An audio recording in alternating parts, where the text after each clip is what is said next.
All right. So tonight we have the one, the only, the funky educator, Mark.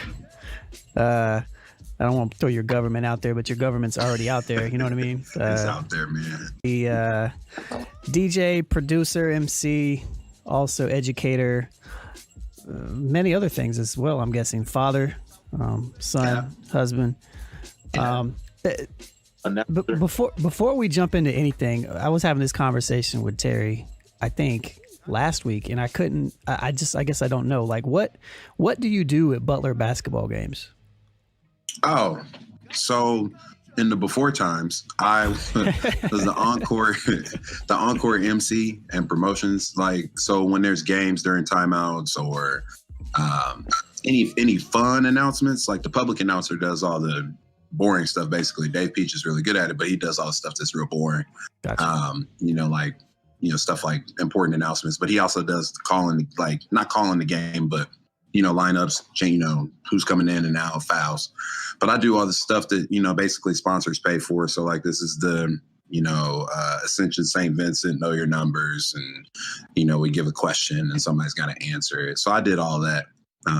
Let's see, I'm in my, I think it's 11 seasons. I started in fall of, the 2009. So the first year that we went to the Final Four was my first year doing that. So, and then now, because we don't have a band, we don't have the same amount of spectators, I DJ and MC at the games now. So that's been real cool to do. So yeah. Oh, so how's that been for, this year? Are people still going to games? Is it like limited or is it? Yeah, it's limited. I think the county, the limit is like 2,000 maybe. And so Hinkle can hold 9,100. So 2,000 people in that big stadium, you spread them out. Gotcha. There's not very many people that done, if you ever watch it on TV, it almost looks empty because of the way you're so used to seeing people in seats right behind the bench and, right. There's people there, but it's very few. And so we've been still trying to do that. And the COVID protocols are pretty good, honestly. It's been all right. I mean, I don't feel any less safe there than I do, at the grocery store. So, right. Being at work is probably the most unsafe place that I go. So that's. well, let's talk about that a little bit. So you are the funky educator. How was that term coined? Man, I forget who it was, but they told me that you need to be more than a teacher. They're it was a weird philosophical way that they put it, but basically an educator just is different, I guess, which it actually worked out pretty well because when I think about educator, that encompasses all people right. that are involved, some kind of teaching and learning. And so you got teachers, professors, instructors, adjunct, you got all these different terms. And educator is a more broad term and kind of represents the profession as right. opposed to, in my mind, teaching more represents like an activity in the profession. And then funky is just, it's just a funky dude. I like funky music in all styles. So it really was just because I wasn't putting at that time, I wasn't putting my government name on the internet. So I was still talking real reckless on the internet. So I had to be careful about that at work, which I thought that it was working, but people are like, we've always known that, we can see what you say. So. What are you teaching right now? Like levels and like what level are you at? Or are you actually like teaching right now, or are you in a different type of role? As far as like a classroom instructor, or? Yeah, I'm an administrator now, so I'm an assistant principal at a 5th and 6th grade building. So this is my second school year doing that. This is like year number 13, I think. School year 13. Crazy. And then, it is crazy. And then normally I would have been teaching my class at Butler, but because of COVID, Butler pretty much got rid of all the adjunct just because of money. I mean, it wasn't because they didn't like us or nothing like that. But right. Once all that started, they sent all of us a letter like last June, like we'll get you back in when we think we can. So I'm expecting to go back to Butler in 22. So usually in the spring is when I teach that class. But I've taught that the global world of hip hop, a class that I wrote. and basically pitched to the university. It's in the honors department. And so I think I've done that 4 times since 2015. Okay. So that sounds like a interesting class. Yeah, it's it's one thing to sit around with the homies and talk about hip hop, but when you start talking about trying to put 15-week, lesson plan together, it gets real like, okay, but what do we talk about? Yeah, for sure. Yeah, and I've always tried to avoid like what I call nerdy hip hop conversations, like arguing who's the best and all that kind of stuff like that. Yeah. I mean, you can do that, but I don't feel like you get very far when I never really loved those conversations anyway. Like when we would be standing out in front of locals or something like that, and we get into, who had the best album in 1995 or whatever. I'm like, I guess whoever you liked. Well, it's so subjective, man. It's so subjective, and it changes depending on what mood you're in and where you were at when you heard an album, and it's always subjective. Yeah, how do always. You say that the students that you teach that class, how do they receive it? Like, are there people that are already interested in hip hop, or are there people that actually legitimately want to learn what it is? I would say you get more people who have no clue past like hearing hip hop at a party. There's always a couple people that are like, oh, they know more, but I would say, man, in a class of like 16 or 17, it's only like 3 or 4 people that are even quasi hip. Usually it's just like we took the class because we wanted to know more, which I actually really enjoy, because then it allows a more foundational conversation with them, so we don't get into all subjective stuff as quickly. Right. I mean, like I'm working with people that are still learning about like Kool Herc and Cedric Ave. Like that's like they don't know anything about that. So right. It's kind of fun to just introduce it from some of the basics. That's dope. I actually did something similar with some middle school kids. One of my friends he was what was he? He was like a mentor or something at the school. So he put together this hip hop segment for all the kids, and I actually had to go in there and tell them about the history of hip hop and how it all started, in the 5 elements and kind of how it evolved. It was pretty cool. Yeah, I think that's really important. I think, I think the music part of hip hop is big for, and I'm not mad at that at all, but it overshadows all that other stuff. And I think that, I'm not like worried about what will happen to hip hop if we don't continue to talk about that stuff. I just think it's really important that people know, like, this is where it came from. These are some of the early things. And really, I don't know, when you start talking about it that way, a lot of stuff really hasn't changed very much. There's like variations, but the basic DNA of hip hop is very much intact. It's just become more advanced on what we can do. So, yeah. True indeed. So so you're the disciplinarian at the as an assistant principal? How's that going? Do you like that position? Man. I was not like on the verge of getting expelled knucklehead in school, but I definitely spent some time in the office. So I know all about that life when it comes to, not wanting to do what people ask you to do, or not being able to self-regulate. And so it's nice to sit in that chair now and be able to look through, I think it's easy to see somebody did something they shouldn't have done. And it's like, we're just going to talk about the fact that you're wrong. But, when you're in 5th and 6th grade, I don't know if y'all remember that time, but you're not really that bright when it comes to a lot of stuff. You know a little bit, but you're still kind of out of control, just developmentally. So it's fun to like have that conversation with that lens, instead of looking at somebody like this is a potential criminal. Like, it's not like that, but right. I like to call it behavior support, because it's still an opportunity for me to teach. Because really what I like to focus on is how can we teach, a better way to go about things than, arguing with your teacher or arguing with your friends or putting your hands on somebody, all that kind of stuff like that. Because most of it, they're too young for it to be like a lethal kind of thing. Like, I'm not worried about them seriously injuring anybody most of the time. So there's still a lot of room, to teach, as opposed to, putting people out, stuff like that. Stuff that we would have been used to when we were going to school, because it wasn't like that when we were in school. Just kind of do what I told you to do, or else, Yeah. So, Yeah. That's solid. That's cool that you're in a position to. Oh, I see. Majoring cooks breakfast to ZZ Hill, man. You better get off. It's true though, but he in here. Oh man. Yeah, it's nobody want to be remembered as, you don't want to be the villain in anybody's story, like when they get older or something like that. And you think about all the people that you can remember from school, and like, I couldn't stand them. You know, you're talking about adults, I don't want to be like that. So I try to get my colleagues to think like that too, you know, because there's always people who are like, I don't care if they like me. I'm like, well, that's weird. Like, why would you want to be around me? You're around them all the time. You don't care if they like you. Like, yeah, that is weird. Make it. You should probably care. Yeah, because you fall into, like, anytime somebody asks you who your teachers are, you always remember the worst ones and you remember the best ones. You never remember the ones that kind of were just a fly-by-night teacher. You went to their class and you did the work, blah, blah, blah. They never was really, like, hands-on with you. You always remember, like, the one that was terrible and the ones that was cool with you and worked with you and knew what was going on. So, yeah, I definitely can relate to that. I mean, you're right. You're either going to be one or the other.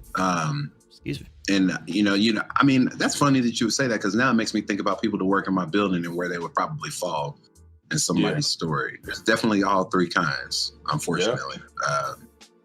You know, so I don't know. Being a teacher, honestly, has made me think more about legacy, because it's something that's finite. Like, you know, you're not going to do it forever. So you know, you start to think after a while, you know, I guess a veteran at this point, you start to think more about how will I be talked about and looked at, you know, when I'm done doing this. And that's important to me. I don't want to be, you know, right. Like I said, you don't want to be the villain. So no, you don't want to be that cat, because nobody likes the villain. Yep, that's interesting and true, and I never really thought about it like that, but I definitely remember all the teachers that I didn't like, and I definitely remember the teachers that I like. So tell us a little bit. You said you were somebody that was giving people a hard time and harassing teachers, and, you know, and throwing them against the wall and stuff like that. So no, I'm just kidding. So if I remember correctly, are you from Dayton? Okay, so this give me the gets a little breakdown. complicated, but give me the breakdown. My dad was in the Air Force, so he was. So my sister is 3.5 years older than me, something like that. She was born in Wiesbaden, West Germany, and then they moved to Limestone, Maine. So I was born in Maine. Okay. And then we moved to Lafayette, Indiana. We were there for like 3 years. Then we moved to Victorville, California for like almost 3 years. Then we went to Lubbock, Texas for 4. And then we moved to Dayton like right before I started 7th grade. So I went 7th through 12 in Dayton. So I see. So if you ask me where I'm from, I guess traveled quite. I mean, I see what you say. So you traveled quite a bit then. Okay. Before guys settled. A lot of different flavors in all those travels. I think that has a big part to do with like some of my view about things, which is all those places are very different. So, and got their own little local taste, if you will. So, right. Word. So, I mean, I know there's like a Dayton like museum or something where a bunch of planes are. I remember I went like a handful of times, you know. It's the Air Force Museum. Yep. The Air Force Museum. Yeah. I've been there like 3 or 4 times when I was little. Is that just kind of where like your dad like settled after a while? Is that kind of what that was, or did he get out, or how'd that work? Yeah, my dad retired in 2002. So him and my mom, they just stayed in Dayton. So my mom she works at the VA, the Veterans Affairs Medical Center in Dayton. And then my dad is a contractor now, making all kind of money doing nothing. But yeah, so they stayed just because it was like, well, we got jobs. I mean, because my dad is from Michigan City originally. My mom is from Gary. Okay. They definitely ain't going back there. They don't have no desire to do that. Yeah. So, yeah, I mean, it ain't no, no diss or nothing. That just wasn't part Michigan of their plan, City, Indiana. Yeah. Good old Michigan City, man. 219, LaPorte County. Yeah. Bong. It's a whole. I don't know if y'all been there before. It's a whole. It's interesting up there. But Yeah, I mean, my dad lived in Portage and Maryville, Gary for a while, in those different areas. He ended up settling Valpo for a while, and then I think he lived in Portage until he moved to Houston. But he was in the Navy, and when I was born in Guam, and then when I was little, we moved to the north of Chicago, and then he kind of stayed up in that area. Shouts to KINETIK Mom. I didn't know you were born in Guam. I didn't know that. I had some friends that lived in Guam. They're like, well, it's small. Yeah, I mean, I was born in Agana Heights. All they could tell me. I guess I'm Chamorro, not really. Sonoran is what the locals are. But yeah, I mean, we moved back to the States when I was like 1, so I don't remember any of it. You know what I mean? But Sure. it's kind of a neat thing. One day before it's all over, I'd like to just visit it, you know, and see what it's like. But it's like a really small, you know. And then it lit in the middle of the Pacific Ocean, like for real, middle, you know, like if you get lost on a boat, it's a wrap type middle. So shark infested waters in the place. But shout out to KINETIK's mom in the Discord chat. I like it. Man, she is just one of the most supportive people in the world. You know, she just love my mom for that. She also probably sitting around wondering, like, so is you getting on Twitch tonight? Cause you know they be partying on there. That's their Friday night thing. My parents will show up on Twitch not almost every time I get on there. They'd be right there, you know, at their house listening, doing something. You know, my mom is at grad school again now, so she's working on her master's because she wants to be able to teach nursing. So I think she'll like tune in and, you know, and be playing the music and working on papers. I know my dad was doing that when he was still in school. So, you know, it's like their little Friday night thing. Mm-hmm. So that's solid. Yeah, man, it's pretty cool. What would you say your favorite city to live in was coming up?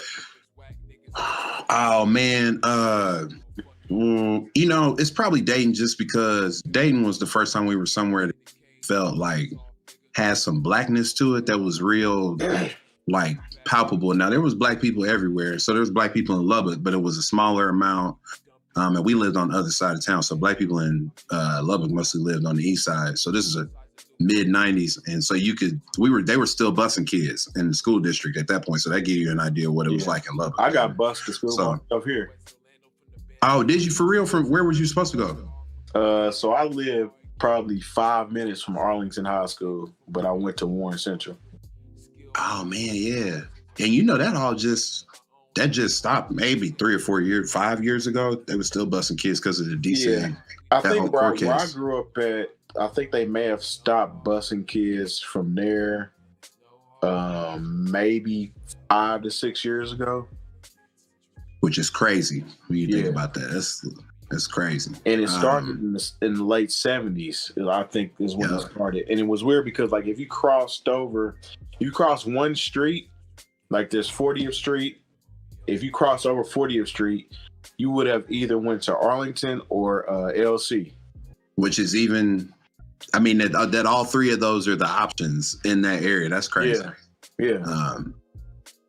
Man, the whole concept of busing is just like the fact that like America, that we had to do that.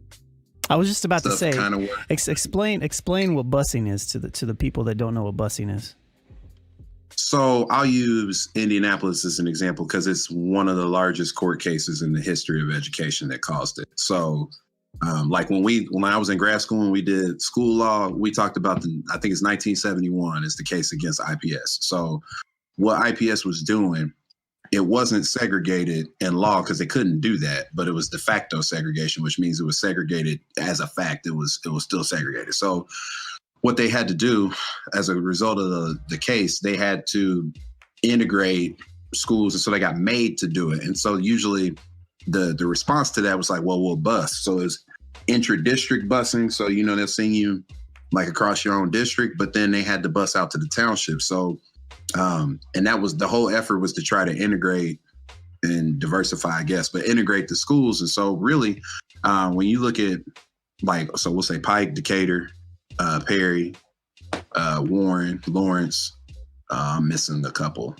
You got Wayne, Washington Township, Franklin Township. So all of those, at one point in time, there was no black people in those school districts, and it was like, it was just set up that way through redlining and all other kind of things. So basically, busing was like, no, y'all have to make sure y'all schools are open because they're public schools. They got to be open to everybody. So it was forced.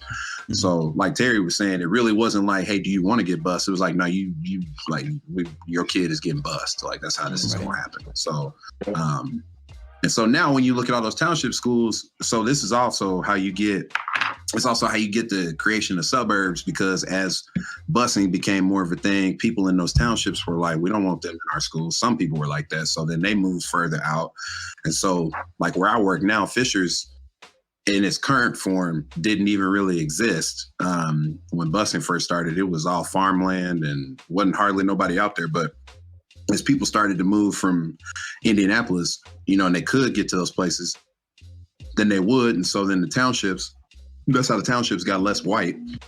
And it's still going on like that now. You know, so redlining is kind of still a thing. Like there's certain places, like even in Fishers, there's some redlining that goes on. There's some racial segregation in the housing. But yeah, busing was an attempt to try to get away from that. So like when I was living in Lubbock, they didn't start busing people until 3rd grade. So you went K through 2, wherever you were, and in 3rd grade, it was like a lottery system. So one of my best friends, he got bused over to the school across town. And then we had people that came to ours. So that's how I met my homeboy Darius. Darius was from the east side, and he got bused in to, we lived on like the southwest side. I mean, so Darius was like, it was me, Darius. I forget the young lady's name. I think there was like 4 or 5 of us that were black in my grade out of like, you know, we're talking about probably hundreds of students, maybe 150 in one grade, something like that. Yeah, I mean, well, it might have been less than that, but at any rate, we were like single-digit percentage. But we lived over on the southwest side, but so because we weren't from there, so we didn't really know. We just moved to where we thought, you know, this house is nice, we're gonna rent it, where we could get good rental property. But yeah, they were busing kids, and I remember that just in school. I mean, even it was weird. Like, now I think about it, like, man, you imagine like you live in a neighborhood, your school like right down the street, but you gotta get on the bus and go. Because like where Terry talking about from Arlington to Warren, that ain't really that close. So no, it's not. Especially on a bus. I mean, you got to take the streets. In my middle school was literally in the middle of a cornfield. My middle school was farther than Warren was. I went to Creston. What middle school did you go to? Creston. Oh, I know exactly where that is. You was way out there where it's like, is it still Marion County? You was out there. Yeah, and like now there's houses and stuff around. But back then, there might have been one house in addition and some houses down the street, but everything else was farmland. Man, Creston is one of them places that I've been by. I didn't know Creston existed for a long time, and then I went out. This is a school in Warren Township, because you're almost into Cumberland, and you're not that far from like, what is it, Shelbyville and New Palm and all that kind of stuff like that. You're not that far from that when you're out there. Yeah. That's crazy. Yeah, from Arlington all the way over. Man. Franklin really ain't that far either. Nah, that's wild, man. When you think about it, and like we're young, so you think about that's in our lifetime that we were still having to do that. Like, yeah. Because like I started school in IPS. My first school I went to was 56, which is off of Andrew J. Brown. Yep. And then in 4th grade is when I started going to Warren Township. Man. And to be young, like you're in 4th grade, like, man, it's not even, that's a pivotal time, you know, in your life, just period. And it's like, hey, by the way, about to take you to a whole nother school district, not just another school. See, it worked out with me because the neighborhood that I was in, all my friends had already went to Warren Township. I was going to a IPS school because it was closer to my mom's job, so it was easier for her to pick me up or do whatever needed to be done. So I'd actually already had friends when I went to Warren Township, which was cool. So it wasn't like I was a stranger, but it definitely was a different teaching. Coming from IPS to township is way different. Even the way, like, kids don't even learn cursive now, but like the cursive I learned at IPS was different than the cursive they was teaching in township schools. Like even the smallest things was different, which was weird. I love that you remember the cursive was different. Like that's a very crystallized memory. Yeah. Yeah, you're right. We don't have to do cursive anymore by state law, which I think is, I kind of think it's a mistake to some degree, just because I think some people looked at cursive like, well, why do you need to learn how to write in cursive? But really, it was a fine motor skill activity. So if nothing else, it was developing fine motor skills for people, which is never a bad idea. So, but yeah, man, like, and honestly, don't let nobody tell you any different. the quality of handwriting now versus when we were in school, oh my God, some of the stuff I see is just awful. And these are like 16, 17-year-olds. And it's not from any fault of their own. We don't spend time practicing handwriting like that anymore. Yeah, so. yeah. And the argument that you don't need to write is bogus. So, I mean, I definitely had cursive and, and practiced writing in school, and my handwriting is still trash. So, I mean, there's a argument for the other side. But yeah, it's that engineering mind. Yeah, you made it work. Straight up. Maybe. Well, cool. Thanks for showcasing that for everybody. Yeah, I appreciate you asking that. That's a topic that I don't think a lot of people are even hip to, much less understand. Especially in Indianapolis. Like I said, it's one of the biggest cases in the country of, DSEG. So, and it went on for almost 40 years. So yeah, I'm gonna pivot a little bit. What about the music aspect of things? I mean, obviously you're for those of you who don't know, I did a poor job of like describing it early on, but Mr. KINETIK is a music producer, and he is a DJ. He is an MC. Outside of everything else that he does. Talk a little bit about like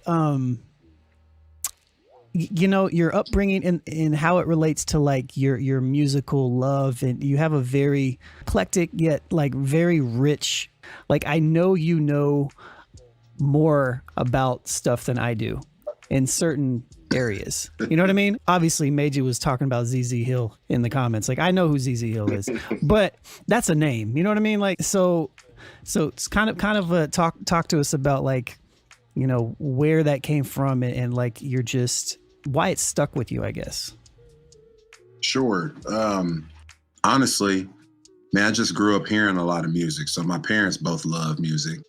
My grandparents do. It's a very, how like some families you go to stuff and don't hear no music. You go to stuff in my family, you're gonna hear some music.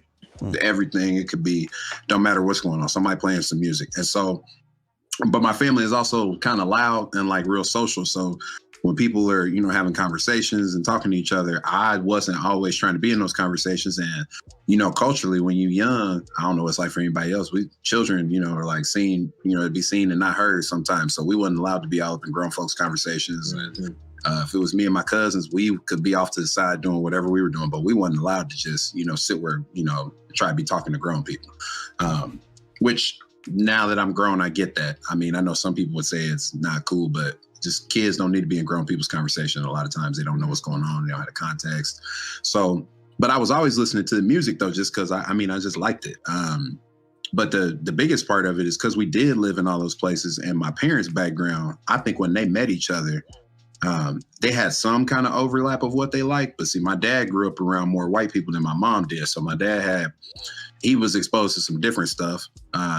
So that's where I get a lot of the heavy funk from, like funkadelic, all that kind of stuff like that. That's my dad who was hip to all that. And my mom knew some of that, but not quite like, my dad would. But my mom was more into like, Motown, Stax, gospel music, some jazz here and there.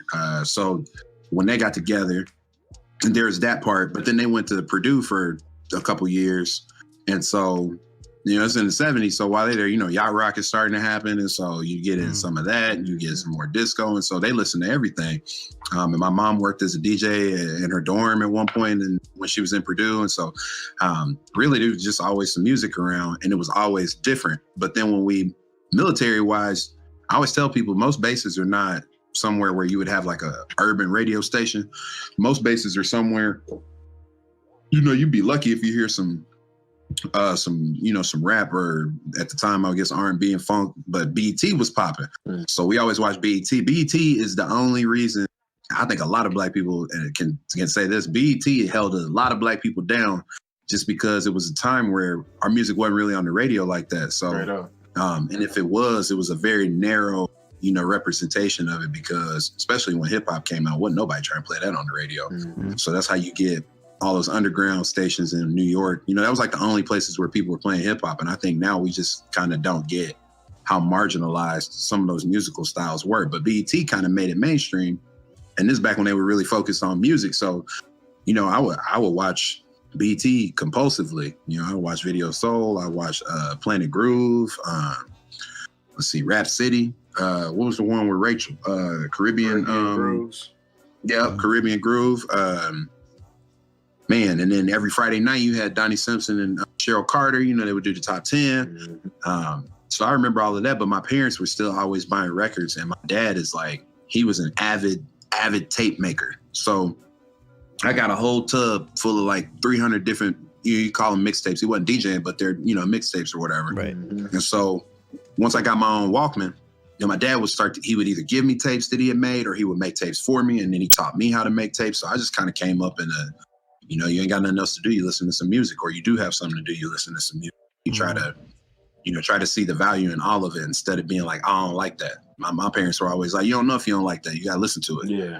And so to get back kind of to it. So we lived in California. Let's see, I think that was 91 to 93. And then we were in Texas from 93 to 97, I think. So if you think about what was popping in those times, that's when rap starts to kind of get, you know, more mainstream. And then, but at the same time, top 40 goes through this weird phase of everything being like a house record. So you get Hathaway and, you know, Robin S. and Crystal Waters, and you know, you get all that kind of CNC basically Music Factory. Yep, CNC Music Factory and Technotronic, you know, with Pump Up the Jam and all those kind of, you know, Whoop There It Is kind of comes, you know, all that stuff that was on like basically on Jock Jams when MTV was doing that. And so you get that little mixture, and that was what they played on the radio in Lubbock. I mean, I remember top 40, it was Ace of Base. I mean, you heard, I'm thinking like maybe Snoop, maybe Tupac, you hear Biggie record every now and then, but I just think we like don't really remember how hip hop wasn't really on the radio at all unless you had a dedicated radio station, and that didn't come until, you know, the mid 90s. So I kind of grew up listening to a bunch of stuff, be just out of necessity. So it wasn't until I got to be like a teenager that I started to go back to stuff like Tribe, De La Soul, and all that kind of stuff like that. I wasn't even hip to none of that just because I didn't have any exposure. I think the first. My aunt gave me ATL, and she gave me a CD of that. That was, I think, when did that come out? 95? So, 94, was it? 96? 96. Was it? Yeah, because Playalistic is 94. Came out in the fall of 96. Yeah. So, she must have had a promo copy then. I'm trying to put this timeline together, because when she gave it to me, it was still kind of summer. And I think it's die cut. I got to go find it, but... The single was I remember summer. The single? Yeah. Because I had that on, I remember having that on cassette. Oh, you know what? I might be saying fall because I remember school starting and it being out. So I'm thinking fall compared to school. So it actually might have been summertime. Yeah. And so so my aunts, you know, that's my Aunt Tracy that gave me that. She was a hip hop head. So she kind of, see how old she would have been. She went to IU for a little spell. I think that was in like 88, 89. So she was like, you know, listening to Public Enemy, and she was listening to rap, as I would call it, like Golden Productions. Yeah, that kind of, you know, even Native Tongue, she was into all of that. I remember she was first person I remember talking to, she was listening to Biggie. So we would go home. So we would go to Michigan City or go to Gary every now and then. And then so whenever we would go back, she would have some, but then, so in Gary, you get the Chicago radio station. So that's another little influence. So that was the first time I remember hearing what I would call like black radio stations. So, you know, you got V103, WBLS, I forget. Oh, WGCI is another one. And so you get all of that. That was like, you know, and this is the prime era, in my opinion, of like the mid 90s. So they're playing, you know, stuff that I just didn't hear.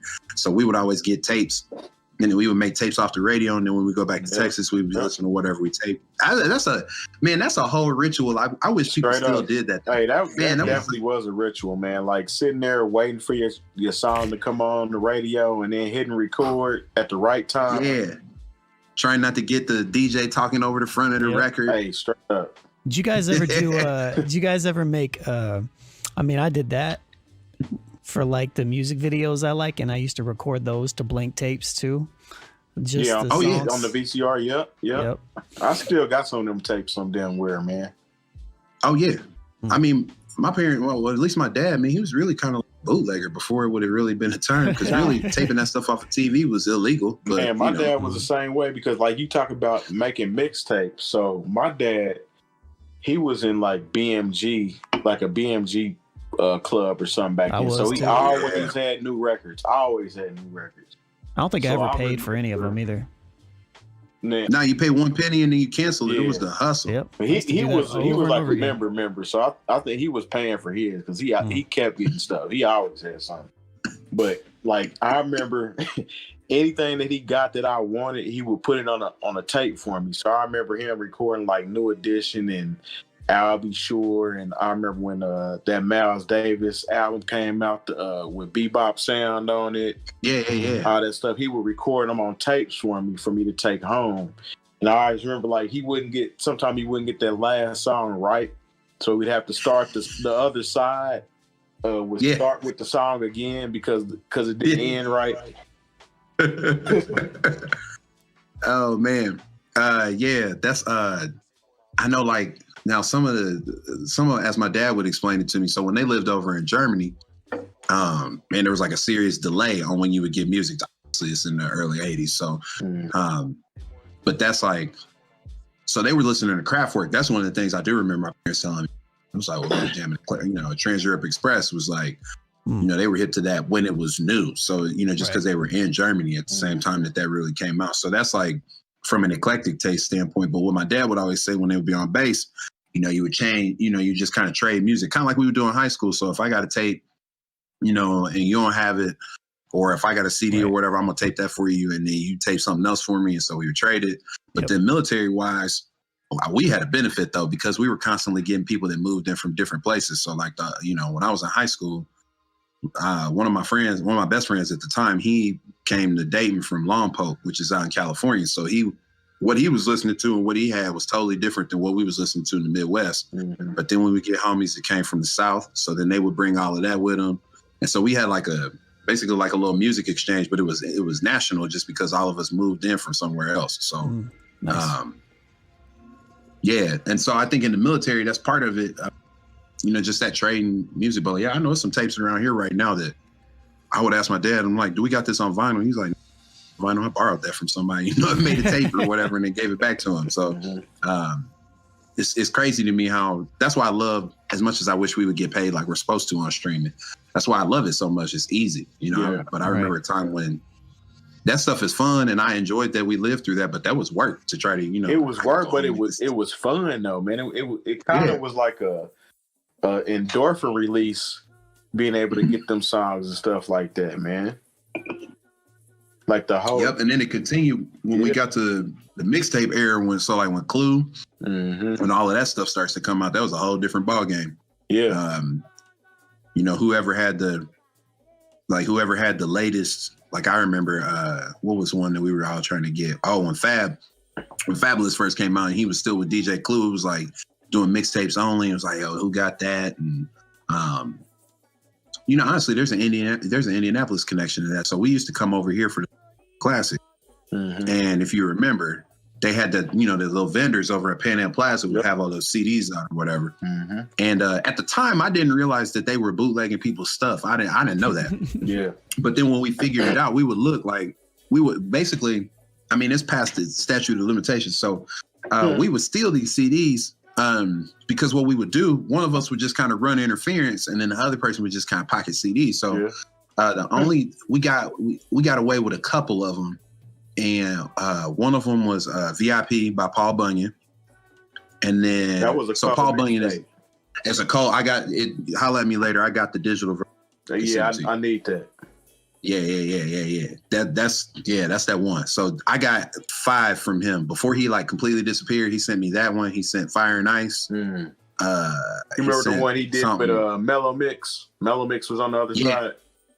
Yeah. Man, shout out to Paul Bunyan, man. I don't know where he is, but Paul Bunyan is quietly, because he was 4-tracking a lot of those mixes. He was clowning. He was clowning. Yes.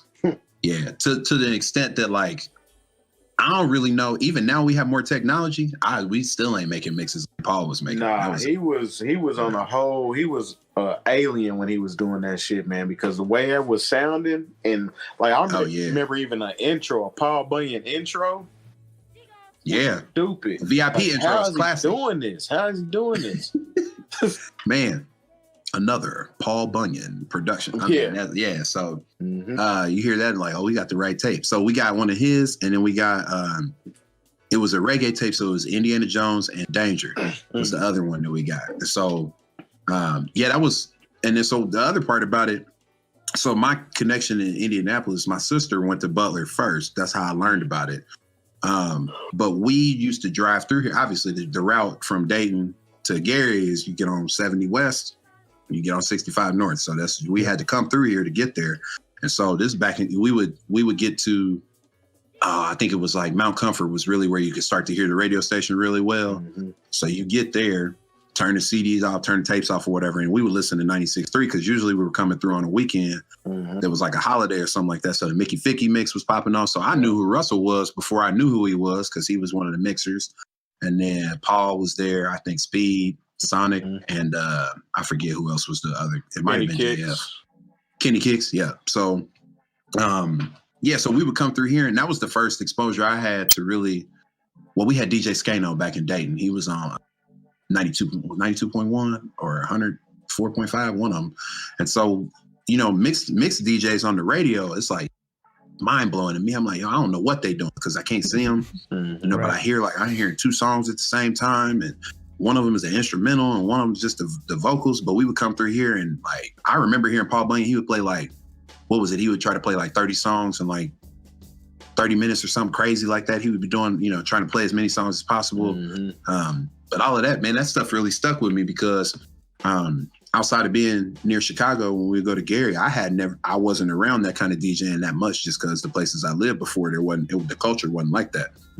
So even now to this day, like my show that I have on WQRT, it's important to me because I feel like DJing is like, in Nap, man, we got some of the best DJs in the world. So straight up. And a long history of it. And so it's important, to kind of continue that. But when I think about DJs, though, Paul is usually the first one I think of because Paul was, when it comes to mix. From somebody like, I grew up, describe it. I grew up in Anderson, which is like, 30 minutes away, give or take. And he's the one DJ that I can remember before I moved here that I knew of was Paul Bunyan. And out of everybody, so. Yeah, I remember the first time I met Paul, I was like, this that made all. I remember seeing him. I'm like, man, I didn't have a clue that, because that was back when, there was no social media. So nobody really knew what anybody looked like unless they had a video or you saw a picture of them. So, but we played the hell out of VIP. We made copies of it so we didn't mess up the one that we had. Yeah. But man, like I was listening to that earlier this week. Dang, I hate that, man. Yeah, man, I got you. I got you on all of that. Go ahead, Lexi.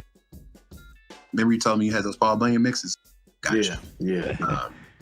So, man, that's crazy to think about, man, just how even now, like that stuff is not even really possible. Once they got drama and all down in Atlanta, those mixtapes, we'll never see another era where, it's that coordinated where you're printing off labels and, all that kind of stuff like that. It was definitely a strong part of the culture in that because I remember like we had who was out there? You had Wood would have mixtapes out. DJ World would have mixtapes out. Yep. JF would have mixtapes. Rusty, I got a Rusty mixtape right now. You got the one with the No Limit tank on the front? Nah, it's him. His face is on a Rambo body. Oh, hey, yo, I gotta tell him. Hey, he never told me about that one. Yeah, now mixtapes don't exist anymore. Body. Yeah, I'm gonna have to dig it up and put him on blast. But nah, I remember Rockin' Billy's. The mixtapes was crazy. I remember like when 50 Cent came out, like remember the anticipation leading up to 50 Cent dropping? They had already had a mixtape with all 50 Cent shit that one of them had did. I can't even remember. But it was that was a time to be alive, I'll tell you that much. Man, I mean honestly, I think about that time all the time because that was like, man, I was like a teenager then. So that was really when my eyes really got open DJing for real. My uncle was also a DJ. But he was the DJ. He was in the Air Force too. So he would play like the NCO which is like the little, the enlisted club on base. Mm-hmm. But, when let's see, so they moved to, that's another part you asked about music, man. I could talk all night long about how I got all the way in it, but they moved to O'Fallon, Illinois in 97, which is about 30 minutes east of St. Louis. So we would go to his house, and he had a Pioneer mixer and two Pioneer CD players, but they weren't like CDJ, so you couldn't scratch on them. But they had a cue point and loops. So that's how I learned how to, rock cues and rock loops. And to this day, I still do all of that. I like to mix real quiet because I think when we go places, a lot of times people don't want to hear us scratching and carrying. People want to hear as much as I like to do it. But when you working like and I know, Terry, like when you working a gig that's like on Friday night and people coming there to drink wine and shit, they don't want to hear you doing all of that shit like that. Nah. I mean, they respect it, but they not trying to hear all that. Yep, they want to hear it's not time for your scratch routine. But so you kind of I learned how to blend all that because he had promo only CDs, which is a whole nother thing from that era. Yep. And, man, because promo onlys only went out to you had to be a certified DJ to get those. Straight up. But they came with the BPM. It would tell you how it started, like if it was cold or if it intro, if it had a fade. But the mixer was a Pioneer mixer and it had BPMs on it. So me and my cousin, we would be down there messing around trying to figure out what we was gonna do.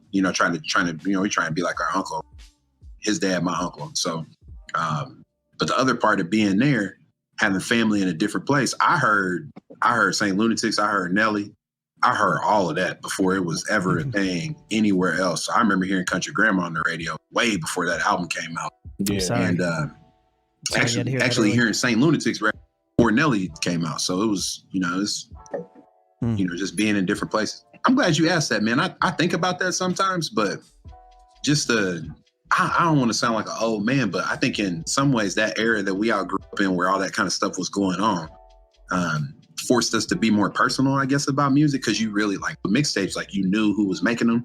And you would be waiting, like it was somebody gonna put out another mixtape soon or, we was always trying to get when DJs used to bang against each other on mixtapes. Oh yeah. Be talking about each other. Yeah.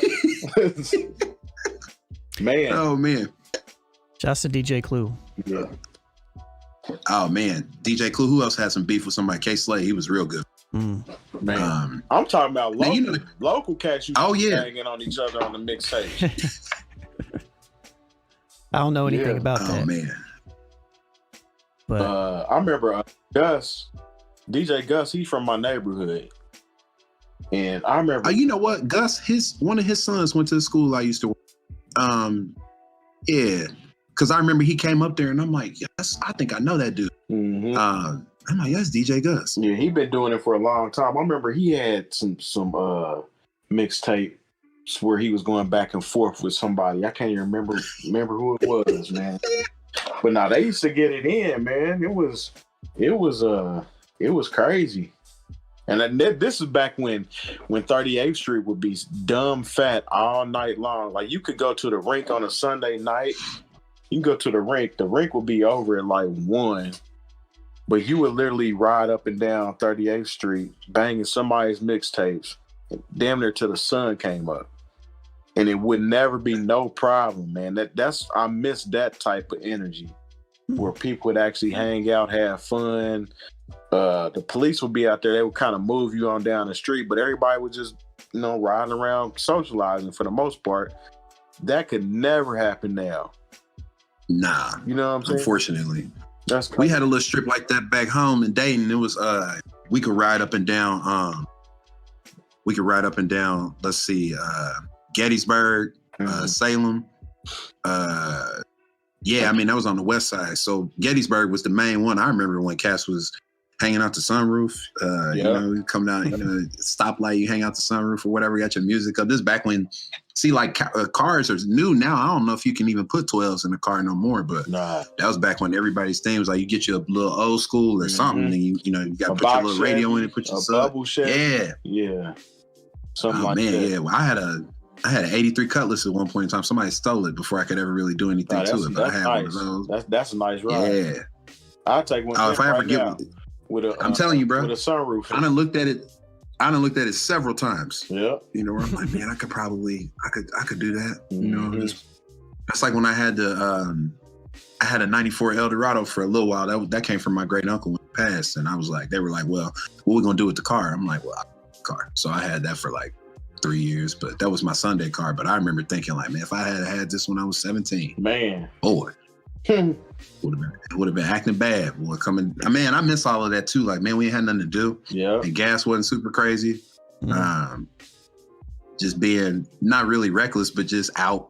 Just now, of course, it was always some thumpers that would be out there, but we all knew who they were. So yeah. We wasn't fooling with them. But they really wasn't messing with nobody either. That was like a time of the we don't be doing all that. We trying to kick it. So, with you being in Ohio, was like, was y'all big on Bone? Because like Bone was like at the height of their career around that time.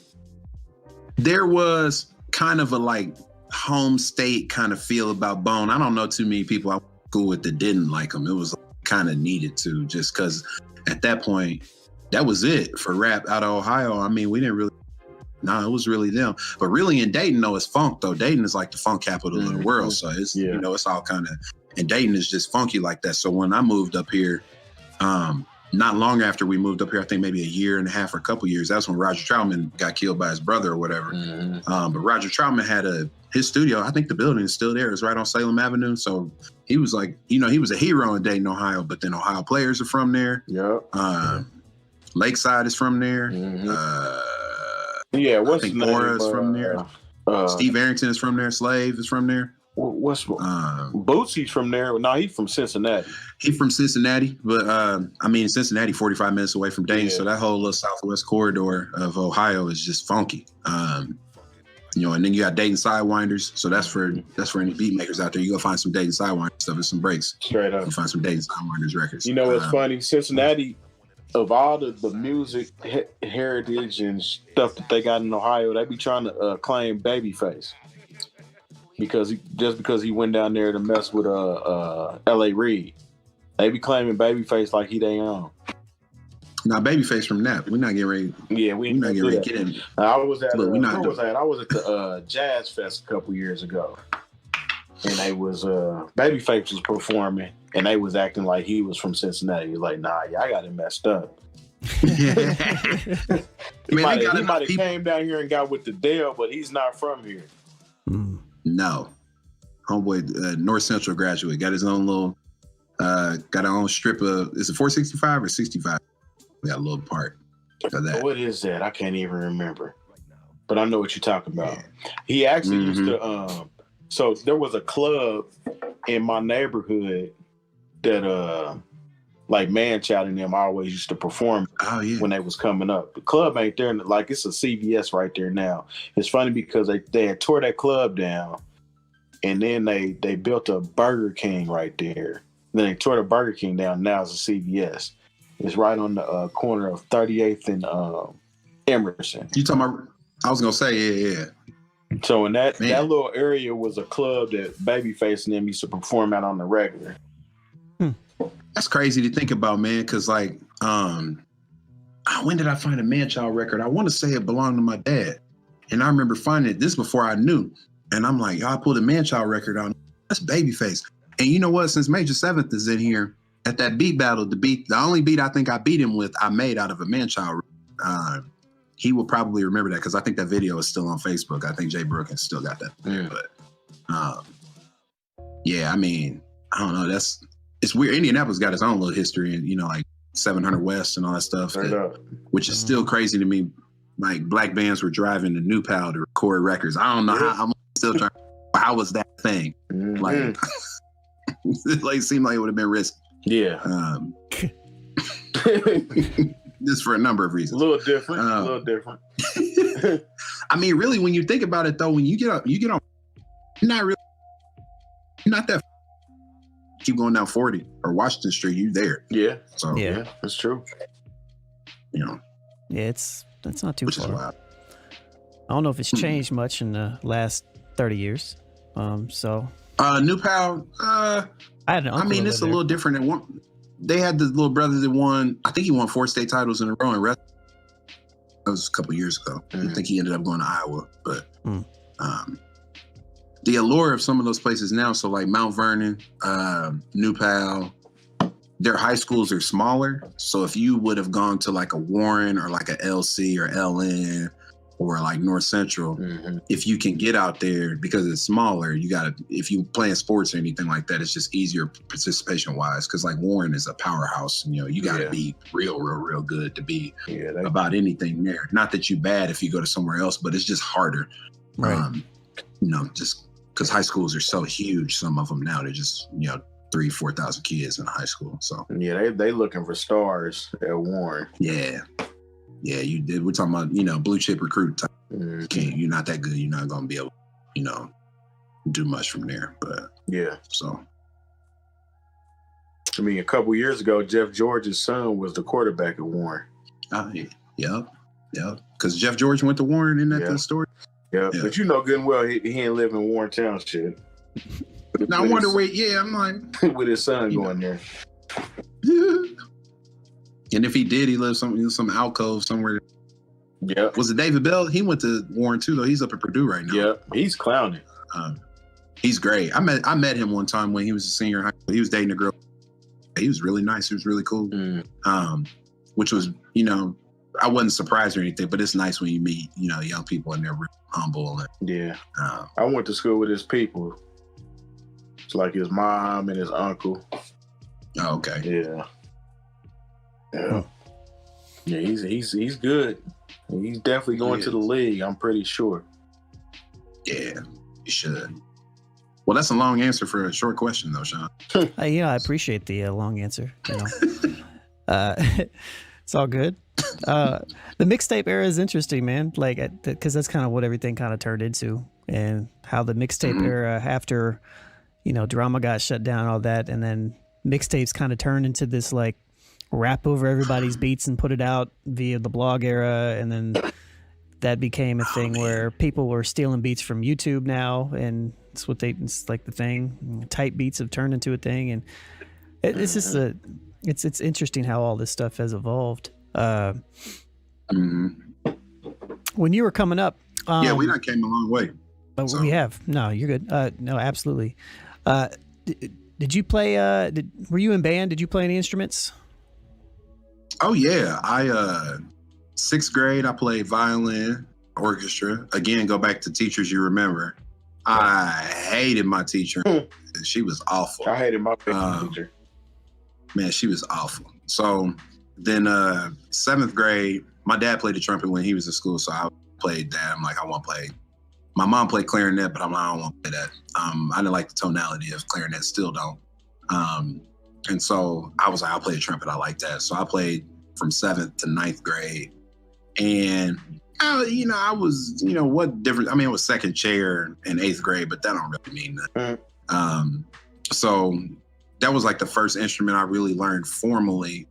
And that's also the first instrument I ended up playing in church. But they would let us get horns there because my homeboy, Isaiah, played tenor saxophone. And then I want to say Victoria played, Isaiah played alto, and I think Victoria played tenor or something like that. But yeah, trumpet was, I was all about that. I loved it. I thought it was, even now I still hear some things, some kind of melodies I still hear. Right. I have one. Now it's still some stuff that, that's just the way I hear it. But so yeah, that's what I played that in band. And then I quit band after 9th grade because we went to block scheduling at my high school, and there was other stuff I wanted to take, and band took up too much. It took up a whole block. So it was like for the whole year. I didn't want to do that. I wanted to take some other classes. So I gave my trumpet back. And then that's when I got into playing bass, though, because a family friend of ours at the church we went to, he was getting ready to PCS, which means he was getting ready to move. And so it was like, they were like, well, what are we going to do on bass? And I was like, well, I want to play bass. And so he gave me his bass, which was a fretless. I still have the neck. I don't have the body anymore, but I Frankensteined it, so it's around. And that's how I learned how to play bass. Just by watching the left hand of the keyboard player at church, which is not the most effective way to learn, but you just learn on the fly and just try not to be too fancy. I don't know if anybody with any black church experience at that time. This is before gospel chops and all that stuff like that. But, at that time it was, kind of an old school approach. Like, don't get too fancy, play in the pocket, just play what needs to be played. Right. That's how I learned that. Even now, I think that's why I'm not gonna burn up a bass. Like, I'm not Meeks or Will Rob, the homies. I don't play quite as well as them, but I just came up in an era where you play what you need to play. So you went from trumpet to bass. When did you decide to jump into, or what enticed you into jumping into like music production? Like why did you start producing? Like what was why did you need to start doing that? Or was it just something you wanted to do? Like what drove you to it? Well, after I started playing bass, I always would try to mess around on the keys at church when church was over. And so that's how I kind of got into that. And one of my big brothers in church, Joe Lamb, is who showed me, the first little bit of chords that I ever learned. And so he taught me how to play like something real simple. And then I think what really did it is like, how did I end up getting Fruity Loops? I don't know how, but somehow I think I may have found it on accident. I don't know how. Does anybody know how they got Fruity? Know anybody? LimeWire? I don't know. Maybe. Well, it was free. It used to be free. The demo was free, I guess. They used to have a demo. Yeah, I was in the same boat, man.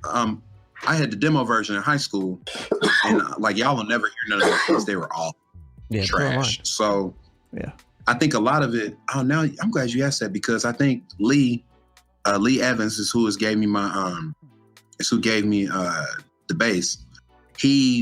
I remember he had like a little crude setup on his little desktop at the time, and he was trying to make some little songs. He had a little keyboard or whatever. And I love Lee. So I just wanted to be like, I wanted to be able to be a musician like Lee. I really looked up to him. He was like a bigger brother for me. So I think some of it was like, I'm like, well, let me see if I can figure this out. But really, ultimately what did it is I started to hear stuff in my head that just didn't exist. And so then it's like, well, how do you make it?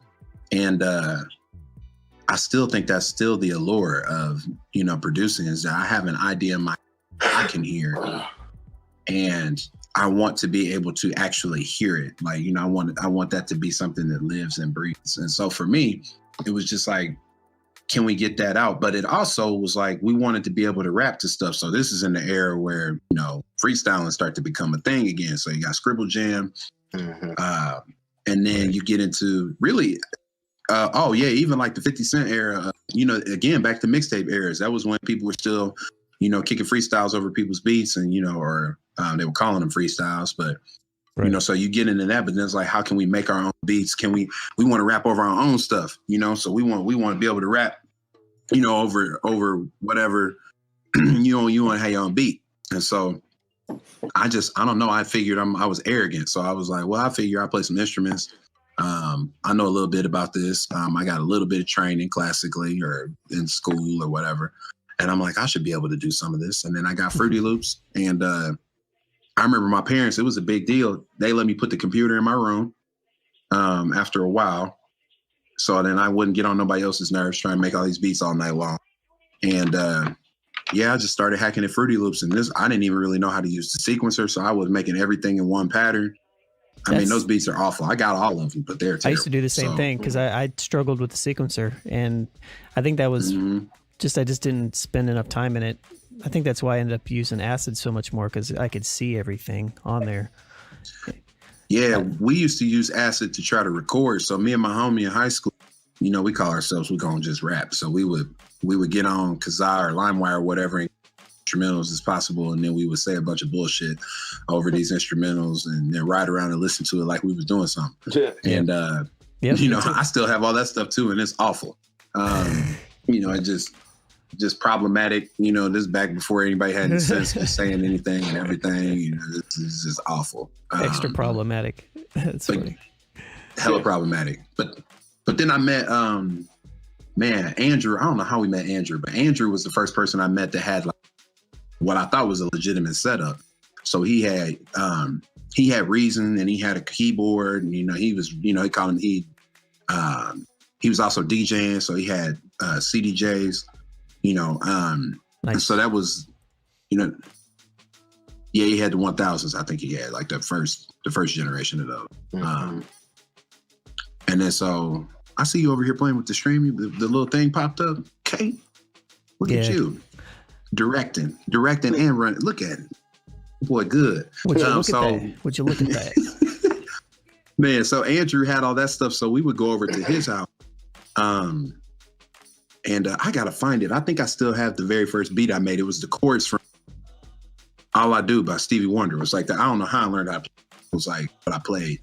And then it just had some little beat in it. Because you know how Reason would come with all those loops. So you put the little loop underneath and it's like, okay, man.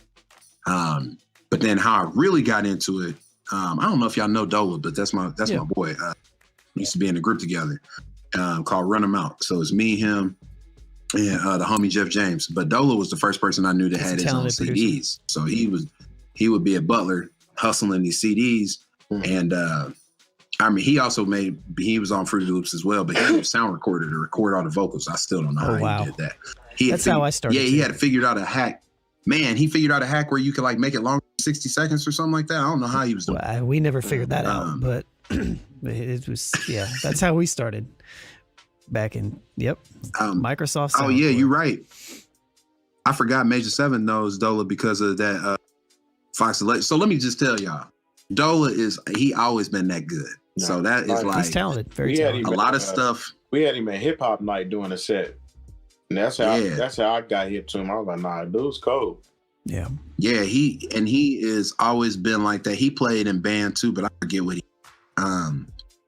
maybe he played trumpet too, I think is what he played. So he had his own music and he made all of the beats. So I was like, I didn't know anybody that beats and rapped over them and put them like on a CD and was selling them. And so then, this is my freshman year. So we get to April or whatever my freshman year, and I got back on Fruity Loops so I made a deal with my mom. My mom so my mom, is heavily involved. She was chapter president at one point now, and just heavily involved in that. And so what they do, they have like this thing called cotillion or whatever. So my sister was in cotillion when she was a senior in high school, and I didn't want to do it. So I went to one meeting. And I was like, Mom, I'm not trying to do this. And I'm like, this is just too much pageantry, which is really all it is. And I'm like, I ain't trying to do that. And she was like, but you need to. And I said, Mom, okay, here. I'm like, how about the money that you would probably spend on cotillion? Why don't you just buy me a computer for school? And then I don't have to do cotillion. I'm like, can that be the deal? And so you would have been in cotillion major. I said, you probably liked it though. He's probably out there stepping or something in the tux. So I made that deal with her and she was like, cool. So when I got to college, I still have that same desktop. It's a Dell Inspiron. Wow. It's still got the keyboard and the monitor. It still works. So I got the demo version of Fruity Loops again. And so I had been making these beats all freshman year, trying to get stuff down. And then I heard Dola's music. I'm like, dang. I'm like, this dude's like fully fledged. So then I really started to try to get more into it. Yeah. And at the time, the demo version, what I would do, because you couldn't save anything, I would like make a beat, go to class and leave the program open so come back and mess with it. And I must have made, I don't know, over the years, probably 100, 150 beats like that, 200 beats where I just, can never go back to them and mess with them, which kind of helped me learn how to mix. Cause if you got to get it right. Cause you're like, once I hit export and if I want to do something new, all of this is gone. Yeah. And so anyway, Jeff was a major. He was a recording industry studies major, so media art. So Jeff had access to the studio at Butler, which was state of the art, Pro Tools, all of that. So he was like, why don't y'all come down? He's like, we're going to record something. And I was like, they didn't know I made beats or whatever. So I'm like, I'm going to put some beats on the CD. And if the time is right, I'm saying I'll play some of them. So we get down there, they playing beats or whatever, and they trying to figure out what they're going to rap to. And I'm like, oh, well, but I make beats too. And they're like, well, play some of them. And probably on the CD of 18 of them, 16 of them were whack. And then 2 of them were cool. They were like, okay, we're going to rap over these. So that's really, once I got that encouragement, that was really, I was really into it. But everything I know or, everything I learned about making beats, I learned from Dola. I mean, anybody ever asked me, the first person I really was around that was, really knew what he was doing. And honestly, he's one of the most talented people. He's very producing wise. talented. He can rap.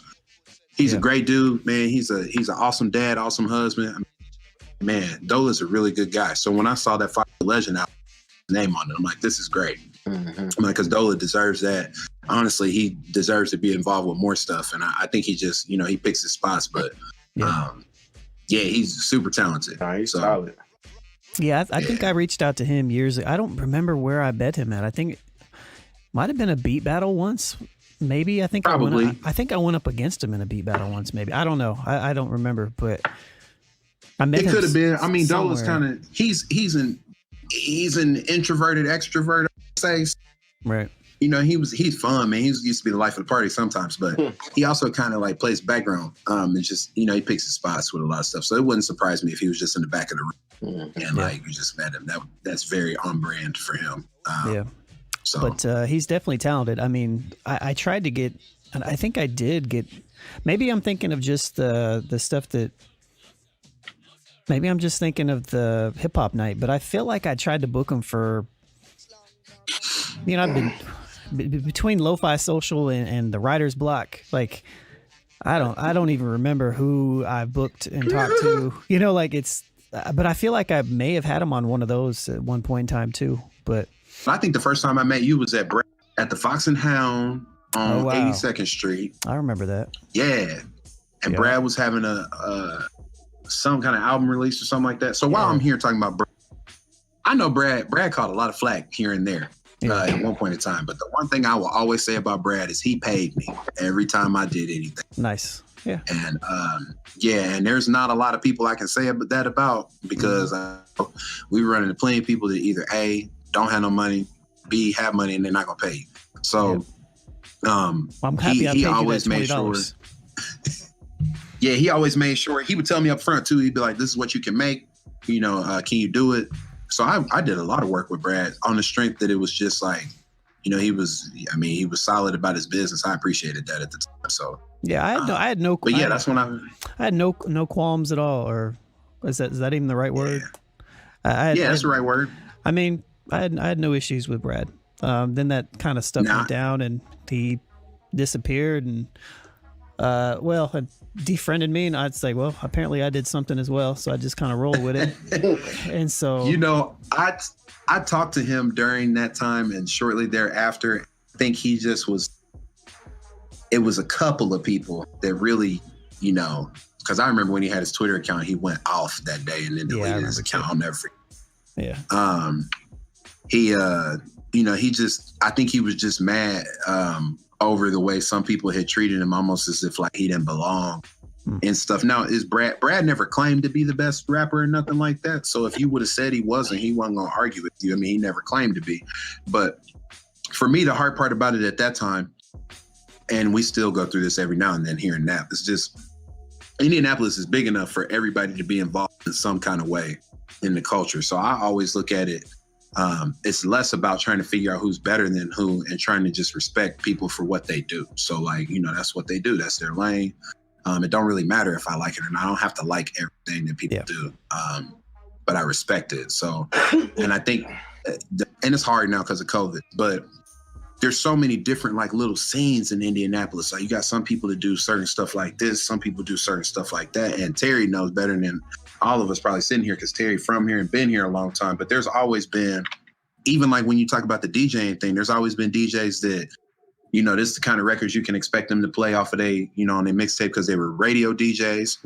And so they got stuff that was different. And then you got people who was playing different records that, for lack of better terms, it's more for, for the hood, the kind of stuff that, just would have been a little more rugged, I guess, less shiny suit or whatever. So when you think about like the rap game in Indianapolis, I still think it's like that. You got, it's just certain kind of vibes, but I feel like there's a lot of talented people here. It's just sometimes people get caught up in the silo and like, not because they intend to be. It's just sometimes we get stuck with what we know and, and it becomes hard to kind of get out of that. But it's hard. I mean, it's been a unique position to be in as somebody who started a hip hop, brand and blog with.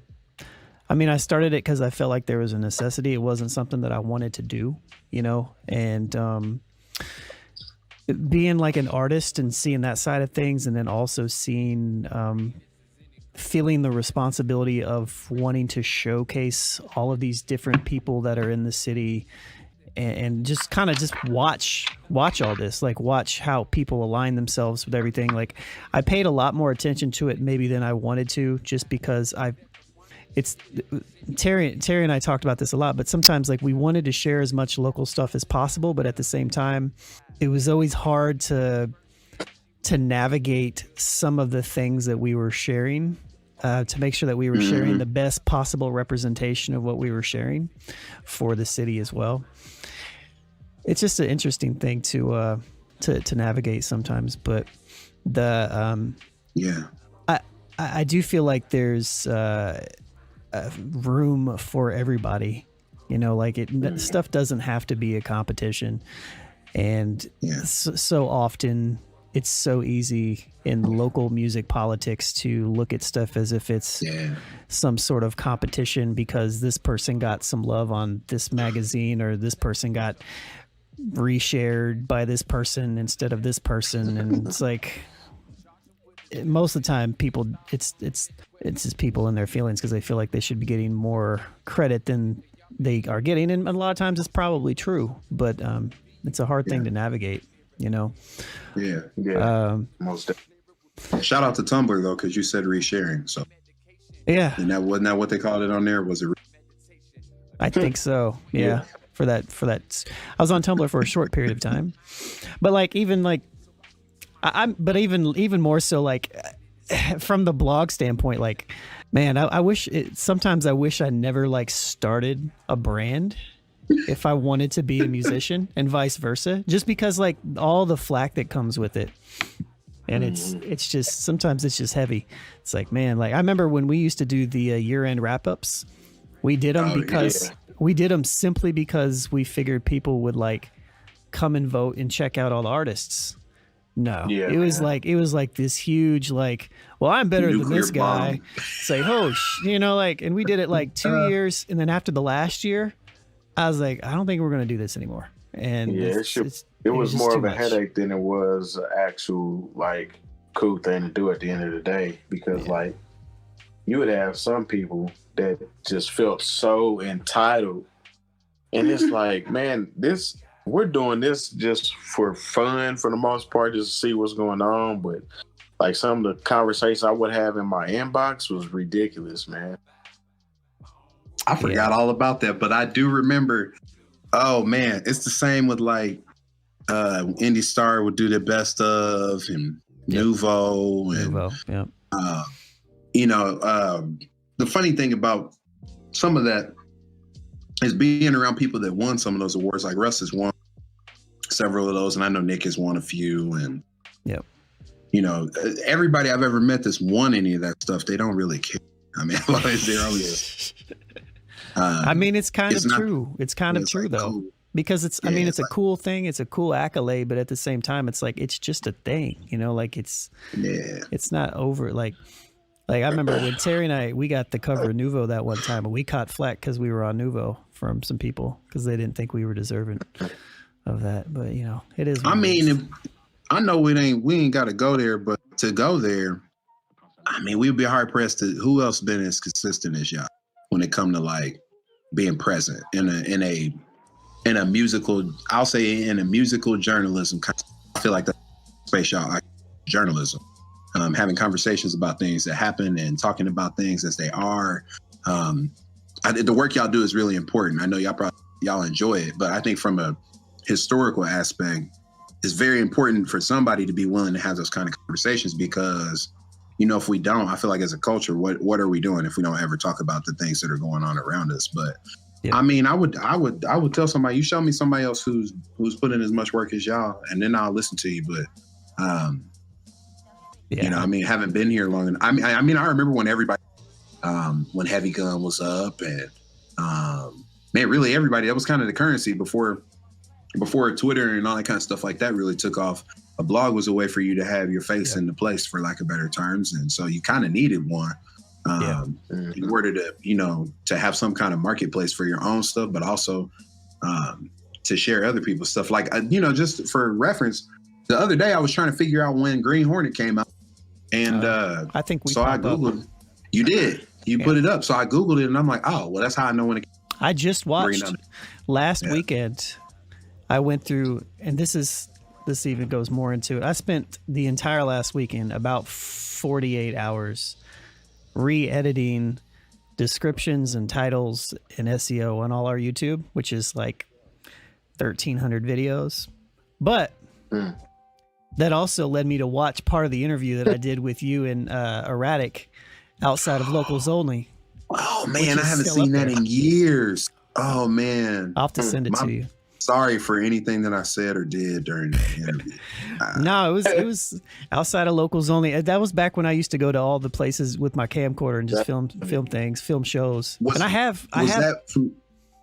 from the AZ show? That was from the Green Hornet. That was when you guys were dropping the Green Hornet. Oh man, yeah, Green Hornet strikes again. I talked to Erratic about a month ago. So we still talk to each other off and on. I mean, never because of no beef. We never stopped talking. Right. I need to put that back out because it's not up anywhere. Oh, it's not. And then it's not up anywhere because it was on Audio Recon. And I think when Terry was like, "The hell with y'all." I got a copy of it too. Yeah.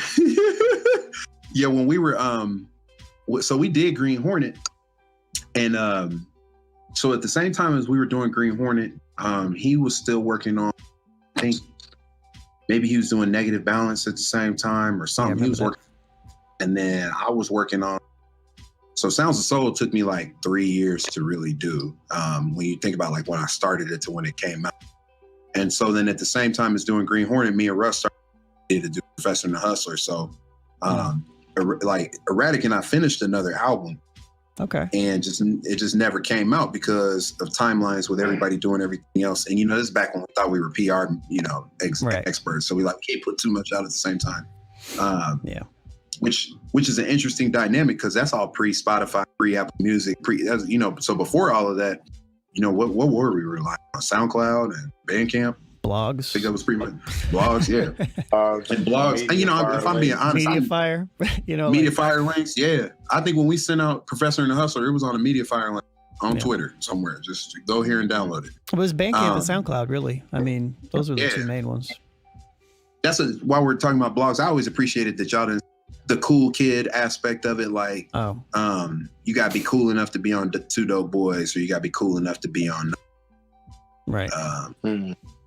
10 Deep and all that other stuff. I just cared if it was good, man. I just wanted it to be good. That's all I cared about. As long as it was dope, man.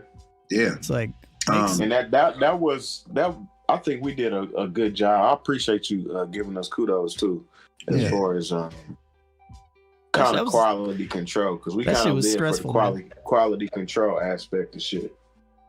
Yeah, I don't think I ever saw anything on there that was whack. I mean, individual taste-wise, I mean, again, that goes back to just being mature enough to be like, this may not be my thing, but it was never like, this is boo-boo. It was never like that. Yeah. I mean, don't get me wrong. Unless you found the Whelp section. We had a Whelp section, and we also had, and we tried our best to, and I try, like the idea was to compartmentalize a little bit. Like, I wanted to share everything Indianapolis in one section of the site and have no type of judgment over if I liked it or not. And so like I would tag, and we still have it. It's, if you look up in the Hip Hop Indiana, it's actually hiphopindiana.com. But if you check that out, like I would just share everything Indianapolis, and I just took myself out of it. Like I would just, or Terry or whoever was posting, I was like, here it is. Like it wasn't a regular blog post. If we like really liked it or something, we're going to write something about it a little bit. But that was the only thing that I could think of to like share as much Indiana as possible, kind of archive it a little bit.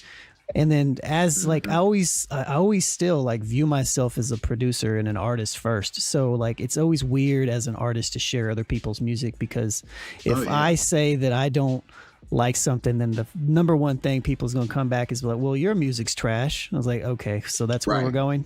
It's like, all right, let me try to get away from that as much as possible. But but it's archived. I mean, and we continued it over to YouTube now. So again, man. I hate to cut this short, y'all. This has been real, but I got to put on my daddy hat and tap in real quick. Okay. You know what? That's super respectful, my brother. I remember them days. My son been asleep for a good 2 hours, so I ain't even worried about it. Lucky you. You'll get there. Just keep on. You'll get there. You'll be able to make as much noise as you want. You want to put that little sound machine in there. Yeah, man. But it's been real, man. Good chatting with you, man. Yeah. I miss running into y'all at coaches. Yeah. Usually that's where I would see y'all or wherever. Man, I just hope at some point we get to be able to do all that again. We'll see what it is. Straight up. I miss all that. Yeah. So. Indeed. All right. I'll holler at y'all. All right, man. I'll see you. Yep. That dad life is real. Yeah, I believe it. I haven't actually seen you much. I haven't actually seen you much since you become a dad, since you become a father. You know, honestly, I think, yeah, man, if you're doing it right, you just ain't going to be out like right. Life is different. And so the thing I always think about is, you know, I don't know about anybody else, but my dad was always around. So my parents are still married. They've been married for 40 years now, to be 41 in May. And my dad never missed anything that I did. He never, you know, I don't have no stories of my dad hearing him come in late and all that kind of stuff like that. I don't have the stories. So I always wanted to make sure that I was around. And if I wasn't around, the agreement we have in our house is when Lauren and I would talk about this, is like, well, if you ain't gonna be at home, you gotta make it count. So when you go to stuff, really it turned into like, if I'm not getting paid or it's not something that I really want to be at, I'm not. So, because I just value my time at home, and then it's kind of turned me into a recluse in some ways. So, I don't mind it though. It's kind of like a Mad Lib type Thelonious Monk type vibe. Right. You know, I come out the house when I get ready to, but now ain't nobody going nowhere except for the people I see in clubs and stuff. I don't know what they know that I don't know, but I see people in clubs. I'm like, what y'all must have some kind of super cells in y'all bodies that y'all just out here. Closed air. Yeah, I don't know that either, because I don't leave the house. Like I go teach 2 or 3 days a week, and then I'm right back home. You know. Yeah, man. Safe. And right now I have one student that's converted to strictly online, which is great. So we just teach through this platform, right through Discord. He hops on, he joins in. I love that. Links his Ableton up. Right now we're working on a project, you know, so he's playing me new beats. We're going through them. We're figuring all that stuff out. So, but yeah, I mean, I'm always been a recluse. So it's this low key. This doesn't bother me at all. Like you low key have been. Like, now, you know, one thing I want you to know though, is that out of all of the people I've ever run into, Lauren always liked you and Clarence the most. She always liked y'all the most. Yes, like because too. So I mean, she's got a short list. It's like y'all, Jay Moore, Nick, Russ. But like what she liked is that she does not like when people call her Mrs. Kinetic. First off, she hates that. So that's kind of weird. She hates it with a passion, because her thing is like, she was like, nope, that's his thing, and I have a name. So she always liked that y'all would actually have real conversations with her when she would be out. So she always appreciated it. Well, I appreciate you sharing that, and tell her I said hi. Yeah. I mean, I don't think. Yeah, when I told her what I was doing, I'm like, well, it'll be with Sean. Oh yeah, so that's cool. Like, yeah, I remember having conversations with her quite a bit, like back in the early days. You know, like 2000. Back when Locals was still there. Yeah, for sure. Have you been by there lately?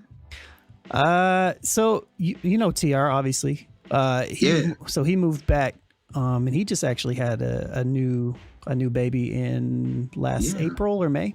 But he something moved, like that, yeah. He's like really close to Locals, so I've driven past it a couple times. They took the whole thing down.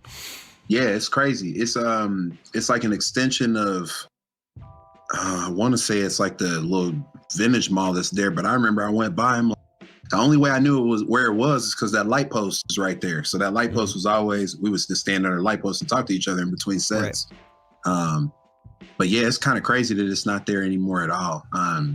So much history. You know, I guess you just had to be there. Yeah, it's one of those things like. It was like a pocket, you know, like it was just.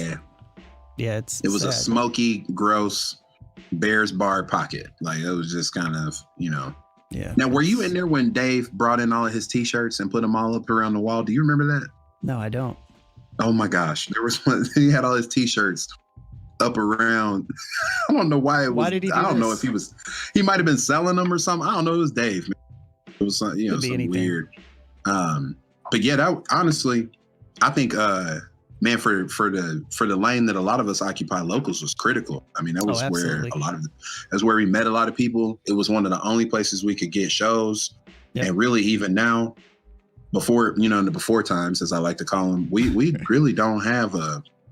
No. I mean, we can get you can get on if Hi-Fi and Pioneer, but Pioneer's closed. Square White Rabbit vinyl? White Rabbit was starting to entertain some rap. A little bit.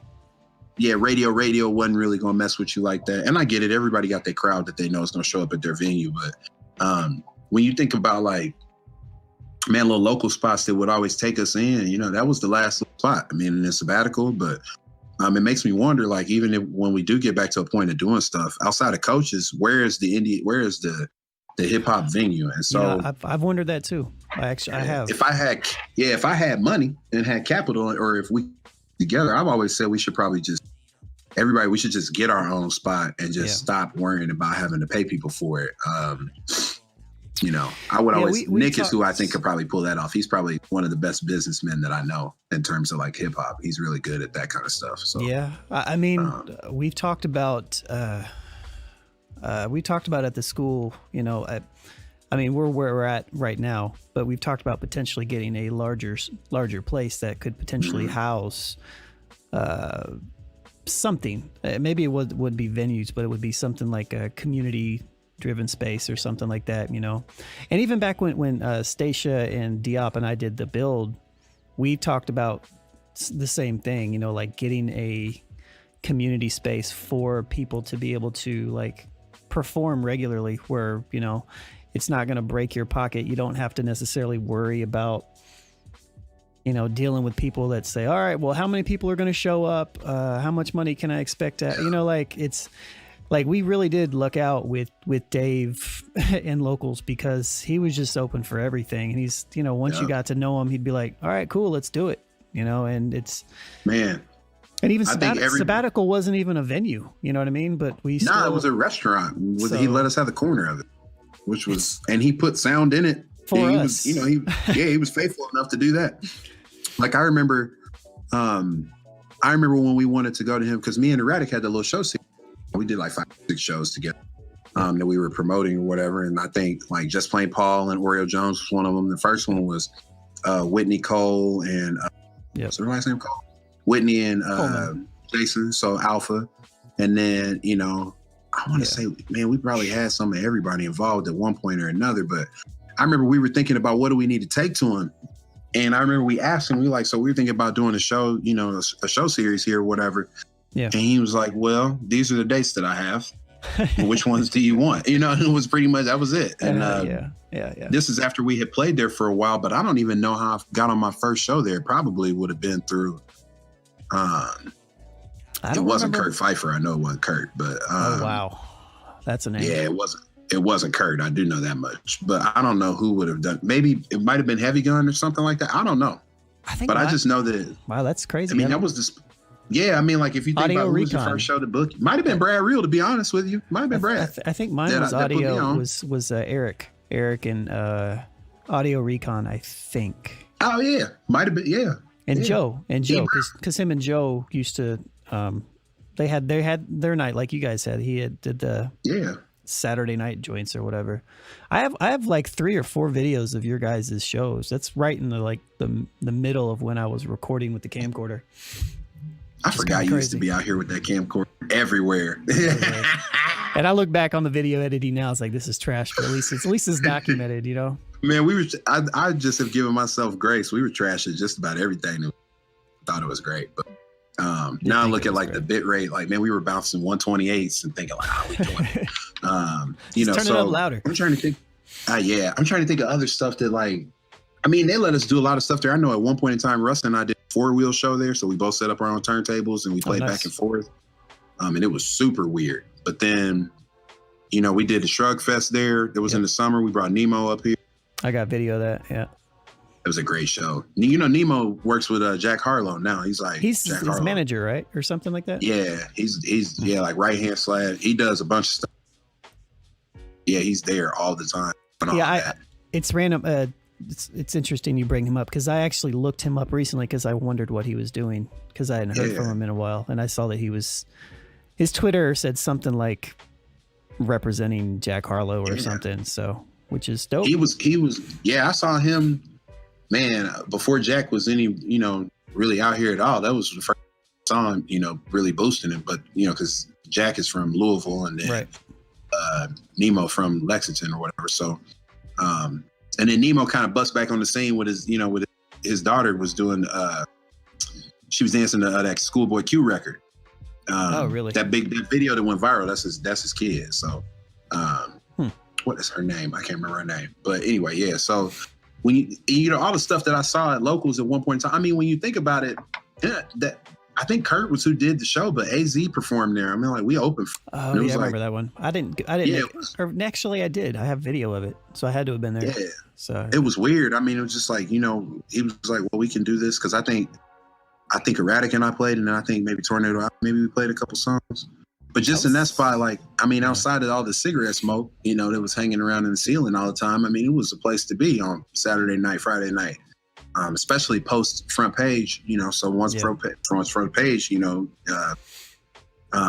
got rid of hip hop. That's the thing. I think, someday, maybe we're not old enough, but, rest in peace to Ron, because I think Ron, what he was doing with Casbah, before, man, it's hard to even think about Ron not being here. I know. Man, so what he was trying to build with that, just bad timing. The pandemic kind of jumps off, but hopefully, I guess Casbah's not set up to be that kind of place, so it won't be that place. But I think there's definitely a need, like like Major said, like there really is no place. The only place that I can think of is State Street Pub. And I don't know if you've been in there. It has a similar vibe. Similar vibe, Yep. But I played there a couple times, and then Carrington put me up there. Nightly Notables, I think is what he was called. Yeah. So I played in there with that, and then I mean, just about every venue in town, I played in just about all of them, and none of them except for locals. Well, Melody was nice to us too, though. A lot of them places, they just seemed like they just kind of were cool with us in there because they thought we could make them a little bit of money because, pretty much, because the hip hop community, when stuff was well promoted and it was well put together, we would show up. Like, remember, we was doing shows at Birdie's. People would go to those. Birdie's, wow. Is Birdie's still open? Probably. I think the bartending school kind of keeps it up. I didn't know they had such a thing. Once upon a time, I don't know though. That's a great question. But you remember at one point in time, that was my first show. That was my first show in Indy. Was at Birdie's on that big giant high stage? Yeah, and they had a DVD player that we could put our CD in to play our music, and it didn't even work. That's where I met Blake Ali, actually. Blake, what's Blake up to, man? Living life. I mean, all right. I haven't talked to him in. It's been a few. I think I sent him a text maybe about a month ago, but okay. But yeah, I feel like yeah. So that was a place, but then I don't know if you remember when there was a bar up in Fishers called Bentley's. Yep. That was I saw Tony Morgan there. Yeah, I was there for that. That's when C. Ray's Walls messed up the sound during their set. I'll never forget. He was dicking around. Yeah, he was always doing some weird shit though. Yeah, I mean, you can Google him now. He ain't. It's funny you would mention Blake. A lot of times, the people that we met and how many of them went on to do other stuff, which is fine. It's just interesting the volume of people. Like I think about like Cal J, Bob Barker, Astro, because him and Bob were, they were in Ghost Riders, and then even like TJ Reynolds. I see TJ doing art stuff heavy now. I remember when rap. Yep. So I mean, there's just fortunately we've been around a lot of people. I think a lot of people that are really talented. We've been blessed to see all these people at one point in time and just kind of, hold on to people while they show up. And then, then there's some of us that just, I don't know about y'all, but I have no intention of making different. I mean, it's like my focus has shifted a little bit. Like Mm-hmm. I don't care as much about like rapping on stage and writing raps anymore. It's not even that I don't even care about it. It's like I feel like I don't have as much to say, or like it, and it's hard. Like, shouts to 𝗏𝗏. He sent me 3 beats last July, and he was like, "Hey, I want to make something." And Deontay sent you some beats though?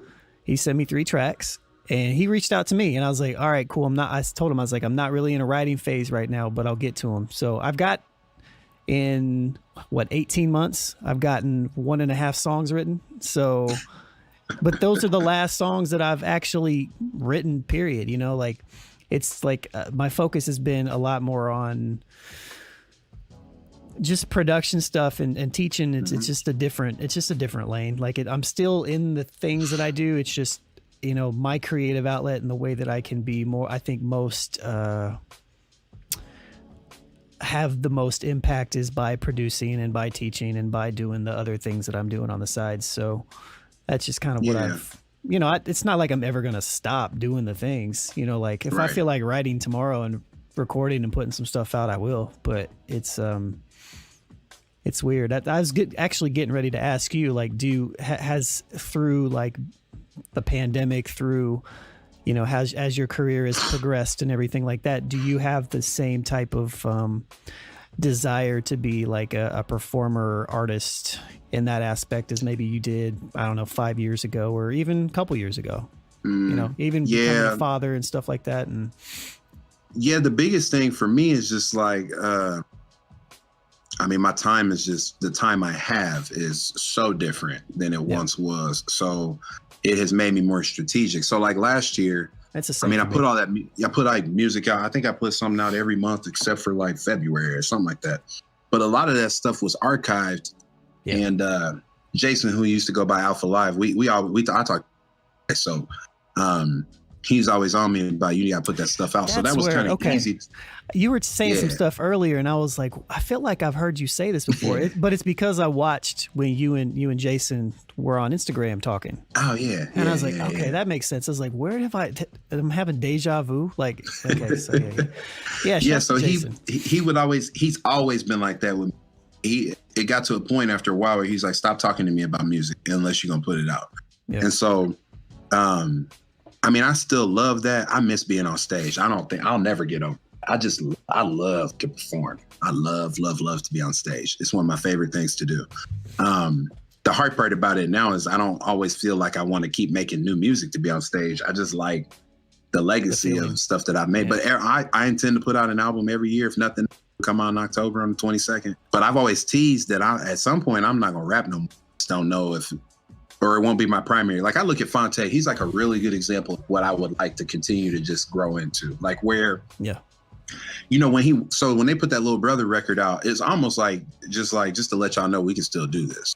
Yep. So, and which was a wonderful record in their show. I'm so glad I went to that. Their show in Chicago was amazing. I wish I could have went. Man. Oh man, it was awesome. They're like they're on my bucket list. Like they're literally like one of 3 groups that I care about seeing live. And I was like, man, I couldn't do it, but yeah.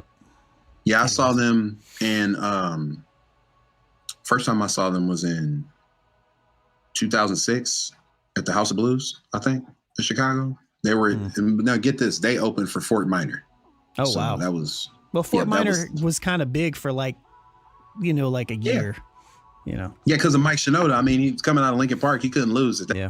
But, so, I mean, I'm always going to be doing something. I mean, it just, you know, rapping was like, it's always been something I did just because I like to do it. I mean, it just was fun to me to try to figure out how to put all that together and make it make sense, you know, in a puzzle way, and have kind of gone through different eras of rapping. And like some of it was more narrative, and then some of it was just real esoteric, just kind of like, how much can I rap at you? And like, even when I think about the record on Beats and Breakfast, I think about some of the stuff I said in that, because we were watching Radcliffe, I remember, was on Netflix when we were over there writing. So, you know, talk about, you know, the word stab tracks like the battles of Radcliffe or something like that. I think is what I started out by saying. Methylmeta. I use some word that's like the strongest material that can't be broken. Like it was that era of just being a nerd and rapping. So I think now, like I've always teased, man, at some point y'all gonna have to come see me at the VFW to do my thing. Like I'm gonna be doing R&B or, you know, and blues. Right. Like I ain't getting ready to be up late doing nothing. I'll be in one of them little bands that play on Thursday night at some little bar. Yeah. And, you know, hopefully Major, he can be back there playing keys or something and, you know, give me a good bass player and a good drummer. And, you know, maybe by then I'll be able to play a little bit of guitar. And, you know, I just keep thinking about what am I going to do next, you know? Yeah. But like rapping is just, I don't know about you, but every time I do rap though, man, I feel like I'm 19 again. So it's got that kind of like, you know, I did, I said I only wrote any, like to Soul Cinematics, but I did one thing last year. Have you ever seen the show Utopia? I have heard of it, but I have not seen it. So the intro is just dope. And it was one of those things, like I heard the intro and I was like, what is this? And as I was watching the series, I found myself freestyling to myself. And then I was like, okay, so then I just had some time. Like this is part of it too, you know, like shouts to Kid Funkadelic in the chat. That's my sounds like grown up. That is part of it because like I found some time. Like I was sitting watching the show and I got into it. It was like 1 o'clock at night. I ripped the sample, added some drums to it, wrote something to it, recorded it, made a little video in like 2 hours. And that's how it had to happen. Otherwise it wasn't going to happen. You know what I mean? But I can totally relate to that. The whole idea of striking while the iron's hot. Yeah. Way more in my life. So like I can't force it anymore. Like I can't force it anymore. Like I don't have that in me. I don't have that in me. Yeah, there was a day where like, you know, I work you know, come home, change clothes, grab some food and then eat it sitting at this very desk and work on beats until I thought it was an acceptable time to go to sleep. And then I would do that. I mean, I did that you know, it was weird when I didn't do that. But now it's like, I can't remember the last time I opened Ableton and did anything new. Is that what you know, I use it. Yeah, I'm on Ableton now. I mean, I still need to buy Pro Tools again because I got some old stuff sitting on Pro Tools I can't get to because I don't have Pro Tools right now. But yeah, Ableton is kind of my favorite thing. But like, you know, we just yeah, I mean, that's my dad, this Kid Funkadelic. He's right though. I think when you get all the artists that I really love, what I love about them is that you can tell that they made music because that's what they made what they wanted to hear. Like it wasn't about, you know, trying to do it. Like I always liked the Outkast. People used to complain that they wouldn't put out more records, but I always liked that because, you know, it was a year and a half in between records, but it was like, that's because they, you know, they didn't have anything else they really wanted to do. Bro, or needed to say, and so I have even the same now, conversation. Yep, I have the same conversation with Pete's Sake because he's the homie, and you know we did that album a couple years ago, Heaven Can Wait, and he that's what he always says. He's like, I only write when I feel inspired, and so he'll only put out a record him and Major are working on a project right now called Crown that I've heard a few records, and it's really really good. But is Major 7 Dance ready? Like is it? That next snap and dance. I think it's going to be along, you know, I don't know if his dance is ready, but it's going to be that style of music.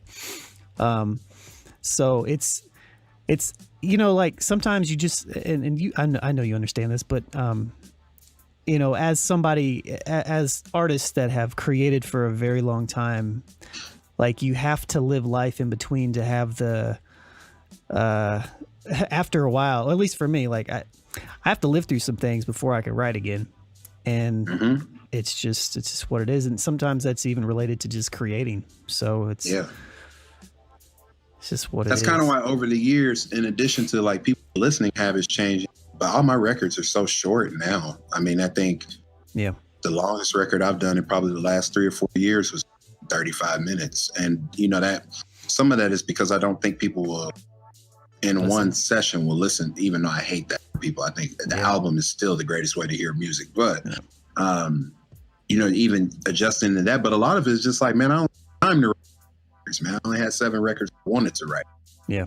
And even when I switched over from not really doing a whole lot of hooks, you know, it was just because I didn't want to write one. I didn't feel like that was needed. I'm going to rap, you know. Really my move turned into like, I'm going to write bars until I can't write no more. And then when I run out of whatever I wrote, that's it. I'm not doing nothing else. I'm not going to try to come up with another way to do it. And I think some of that is because I mean, my love for jazz, like what I love about it is in solos and the way that they play jazz. Every note that is played is because that was what they wanted to play. It's not always, the chord progression is defined, but ultimately when you get into solos or get into playing that melody and how long the song is, it's as long as it needs to be. And when it's over, it's over. So I really try to, if I could talk to young cats that are in music now, I would tell them the same thing. I'm like, you got to figure out how you can do what you need to do instead of trying to make up stuff to do. Like, just, if you only got 3 or 4 songs, you got 3 or 4 songs, man. Don't try to, don't try to have 8. If you got 3 or 4 heaters, put 3 or 4 heaters out. That. Yeah. And you'll get another 3 or 4 if you just, like you said, you let your life, let it breathe a little bit and go do something else and, read a book or, go watch some movies, all the different ways that I've been inspired over the years. A lot of it ain't got nothing to do with music no more. Now it's like you have stuff happen and you're like, oh man, maybe I could, have something to say about that. Or even now you would think, I always thought that like if the world really got super busy, I would have more to write about. But even in this season of the world, even that hasn't been super motivating. Really, because for me anyway, I don't really like preachy rap. I feel like if you start talking too much about stuff that's going on, you got to figure out a way to do it. So it's not like a sermon when you hear it, but that's hard to do though. So it is. It takes because you can't just preach. You got to be able to still give it to people in a way that they can consume it. You know what I mean? Yeah. And so, still got to be funky at the end of the day. Yep. So it's got to be funky. Let me ask you this, because you definitely go on rants on Twitter. Every now and then, man, I have to let people know what's going on. No, and I like it. I enjoy it. How is the last? Let's just completely switch subjects because why not? The last handful of years since Trump has come out and become him, and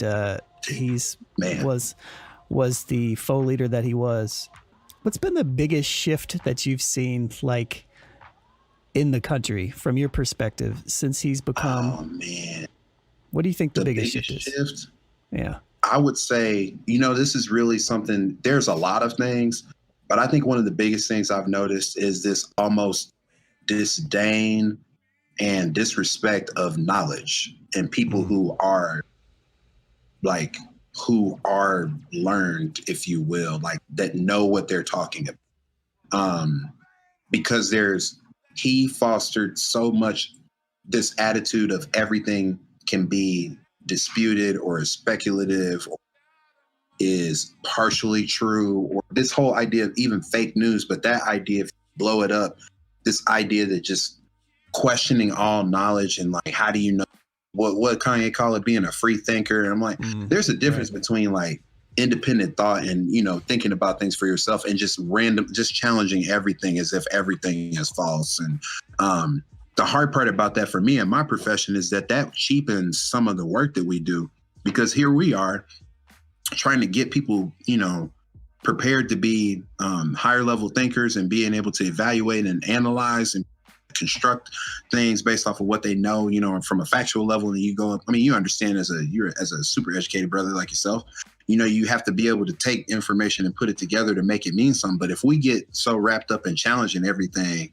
at the lower levels, how are we going to get to that higher level? And so when even now, like the disputing the election results it's a point in that spectrum of people just challenging stuff that's observable. It's almost like if you pointed at the moon, like that's the moon, and somebody said to you, well, is it really the moon? Like getting into all of that. Yeah. And that, like, man, that whole attitude that some people have, because it definitely shows up in schools, this attitude that that I just don't give, I don't care that that you know something. I think I know enough to challenge you, and this lack of humility that people have for information is really problematic. That's interesting. That's like the way that you the lack of humility for information. It's in the I've struggled with this a lot, just personally, with how I communicate with different people and close family members and stuff and trying to talk to them about things. And I've ran into a lot of just walls, and I've tried so many different approaches to talk about so many different things, but it really kind of opened my eyes specifically just to the levels of cognitive dissonance that are not just apparent, but like just how hard it is to actually get past it. Like, and that whole aspect in itself is just, it has me sometimes like, I don't know what to do. Like, I'm just like, I don't know what to do either. Cause sometimes I hear people say stuff and I'm like, how do you actually believe that? Like, you actually think that that's like, there's ways we could talk to you about that would be true. And like, but you still like that's where you land. I mean, I don't know. Some of it is just like, how is that even? I mean, I guess, but it's like, how are you, as people say, make it make sense. Like, what are you talking about? And I think it goes to your point though, of the of wanting to challenge everything. Like, just be like, I feel like I come from a school of thought that it's okay to challenge things, but like you should kind of know what you're challenging. And it's weird to me that a lot of the back and forths that I have are with people that are a lot older than me. And it's just bizarre. I mean, it's not bizarre, but it's bizarre. So to use a physics reference, because it's the first thing that popped in my head, it would be almost like if we're going to that force doesn't equal mass times acceleration, or like, how do we but we have gone over that for hundreds of years now. Is that Newtonian physics? So like, we know that, like, we have gone through the paces to know that. But how do you really know? Yeah, it's like, how do you really know? I'm like, I mean, that was in a book by just some liberal, and I'm like, I guess, but I'm like, we could, I don't know. That's my math brain too. I'm like, like, not everything is so simple as just like logic math wise, but some stuff like I mean, it's observable. Like we like the election thing was really probably where it stood out the most for me. I'm like, y'all are saying somebody cheated, but it's been verified. And then you're not calling into question any of the other races on the ballot. Right. That's the part that got me. That's I'm like, the part, like, you don't think we would have cheated the whole way down? Like, what is wrong with we only cheated in these ones. Add up. Yeah, we would have swung it. I mean, people if we're going to cheat, we're going to go all the way. But like, I don't know. So, that's probably the biggest thing, because that's the thing I think about the most in schools, because it definitely affects the way that we teach, because now we're dealing with we got a different beast to kind of work with. Whereas before, I mean, I remember before he was president, so I remember what school was like. We didn't run into a whole lot of that. You had a couple kids in the classroom who would raise their hand and kind of challenge stuff, but I was cool with that. There's some stuff that I do think, like, it's like some of the best things in the world have happened because people ask questions about stuff that they have been taught. So, but then there's some things that, like, are you trying to be difficult, or is that really what you like? So it's part of the reason why I don't miss working in a high school. It by the time I left, it had gotten really bad with some of that stuff. It was just like, so yeah, my 5th and 6th graders are not quite like that. And the ones that are, they're like the odd ones out. Like, you're like 10. Why is that even, when I was 10, I was trying to figure out what I was going to do when I got home from school. I wasn't thinking about none of that. Like, will I be able to sit down and listen to my Skilo, I Wish, single CD? Like, will I be able to do that when that was? Is it going to be warm enough to go play basketball? Yeah. Are we going to, am I going to be able to kick it with the homies? That was what I'm thinking about, political discourse. Didn't even know what that was. Yeah. So you have students that actually, like, young students that engage in that regularly? Oh yeah. We had to, district-wide, we had to put out a district-wide communication, a couple days before the election about how to handle those conversations. Because kids, the problem is, again, which I said however long ago now, there are some conversations that I just don't think kids need to be around for, because they lack the knowledge and the context. But if you play any news station around your kids too long, or have certain conversations around them too long without the right kind of context, they repeat everything. So then they go and they start talking about stuff. But like, my son he's 5, but the extent of what he understood about Trump is that he's not very nice. He's mean to other people and he doesn't listen. I'm like, well, that sums it up. I mean, we didn't have to get more nuanced than that, because kids can pick up on that kind of stuff. But when kids walk in and start talking about policy decisions and like, if Biden wins, he's going to make us all wear masks and we'll be back in lockdown. I mean, I heard a kid say that. I'm like, you were in 5th grade. I'm like, what are you talking? I'm like, first off, you're wrong. And second, like, why is that? Why ain't you talking to me about Roblox or Minecraft or, I'm like, I don't know. The exposure that children have to stuff is dependent upon their households, but people got to get that under control, because your kids get knowledge that they're not really ready for. How much of it is this the hyper technology world that we live in now? Do you think that's a lot of? Have we advanced that much in the last 5 years, or is it just like compounding? Do you think? I wonder. Probably both, but I think as much as there's beautiful aspects to one-to-one devices, it's also, we can only filter so much that they can get to, and like, we're not going to turn the news off because kids need to have access. Then at the same time, it's just that lack of experience, lack of context. It would be really easy for you to be swayed by stuff, like you said earlier, if you don't know what you're challenging. Like, you're challenging something that you don't even really. So, yeah, man.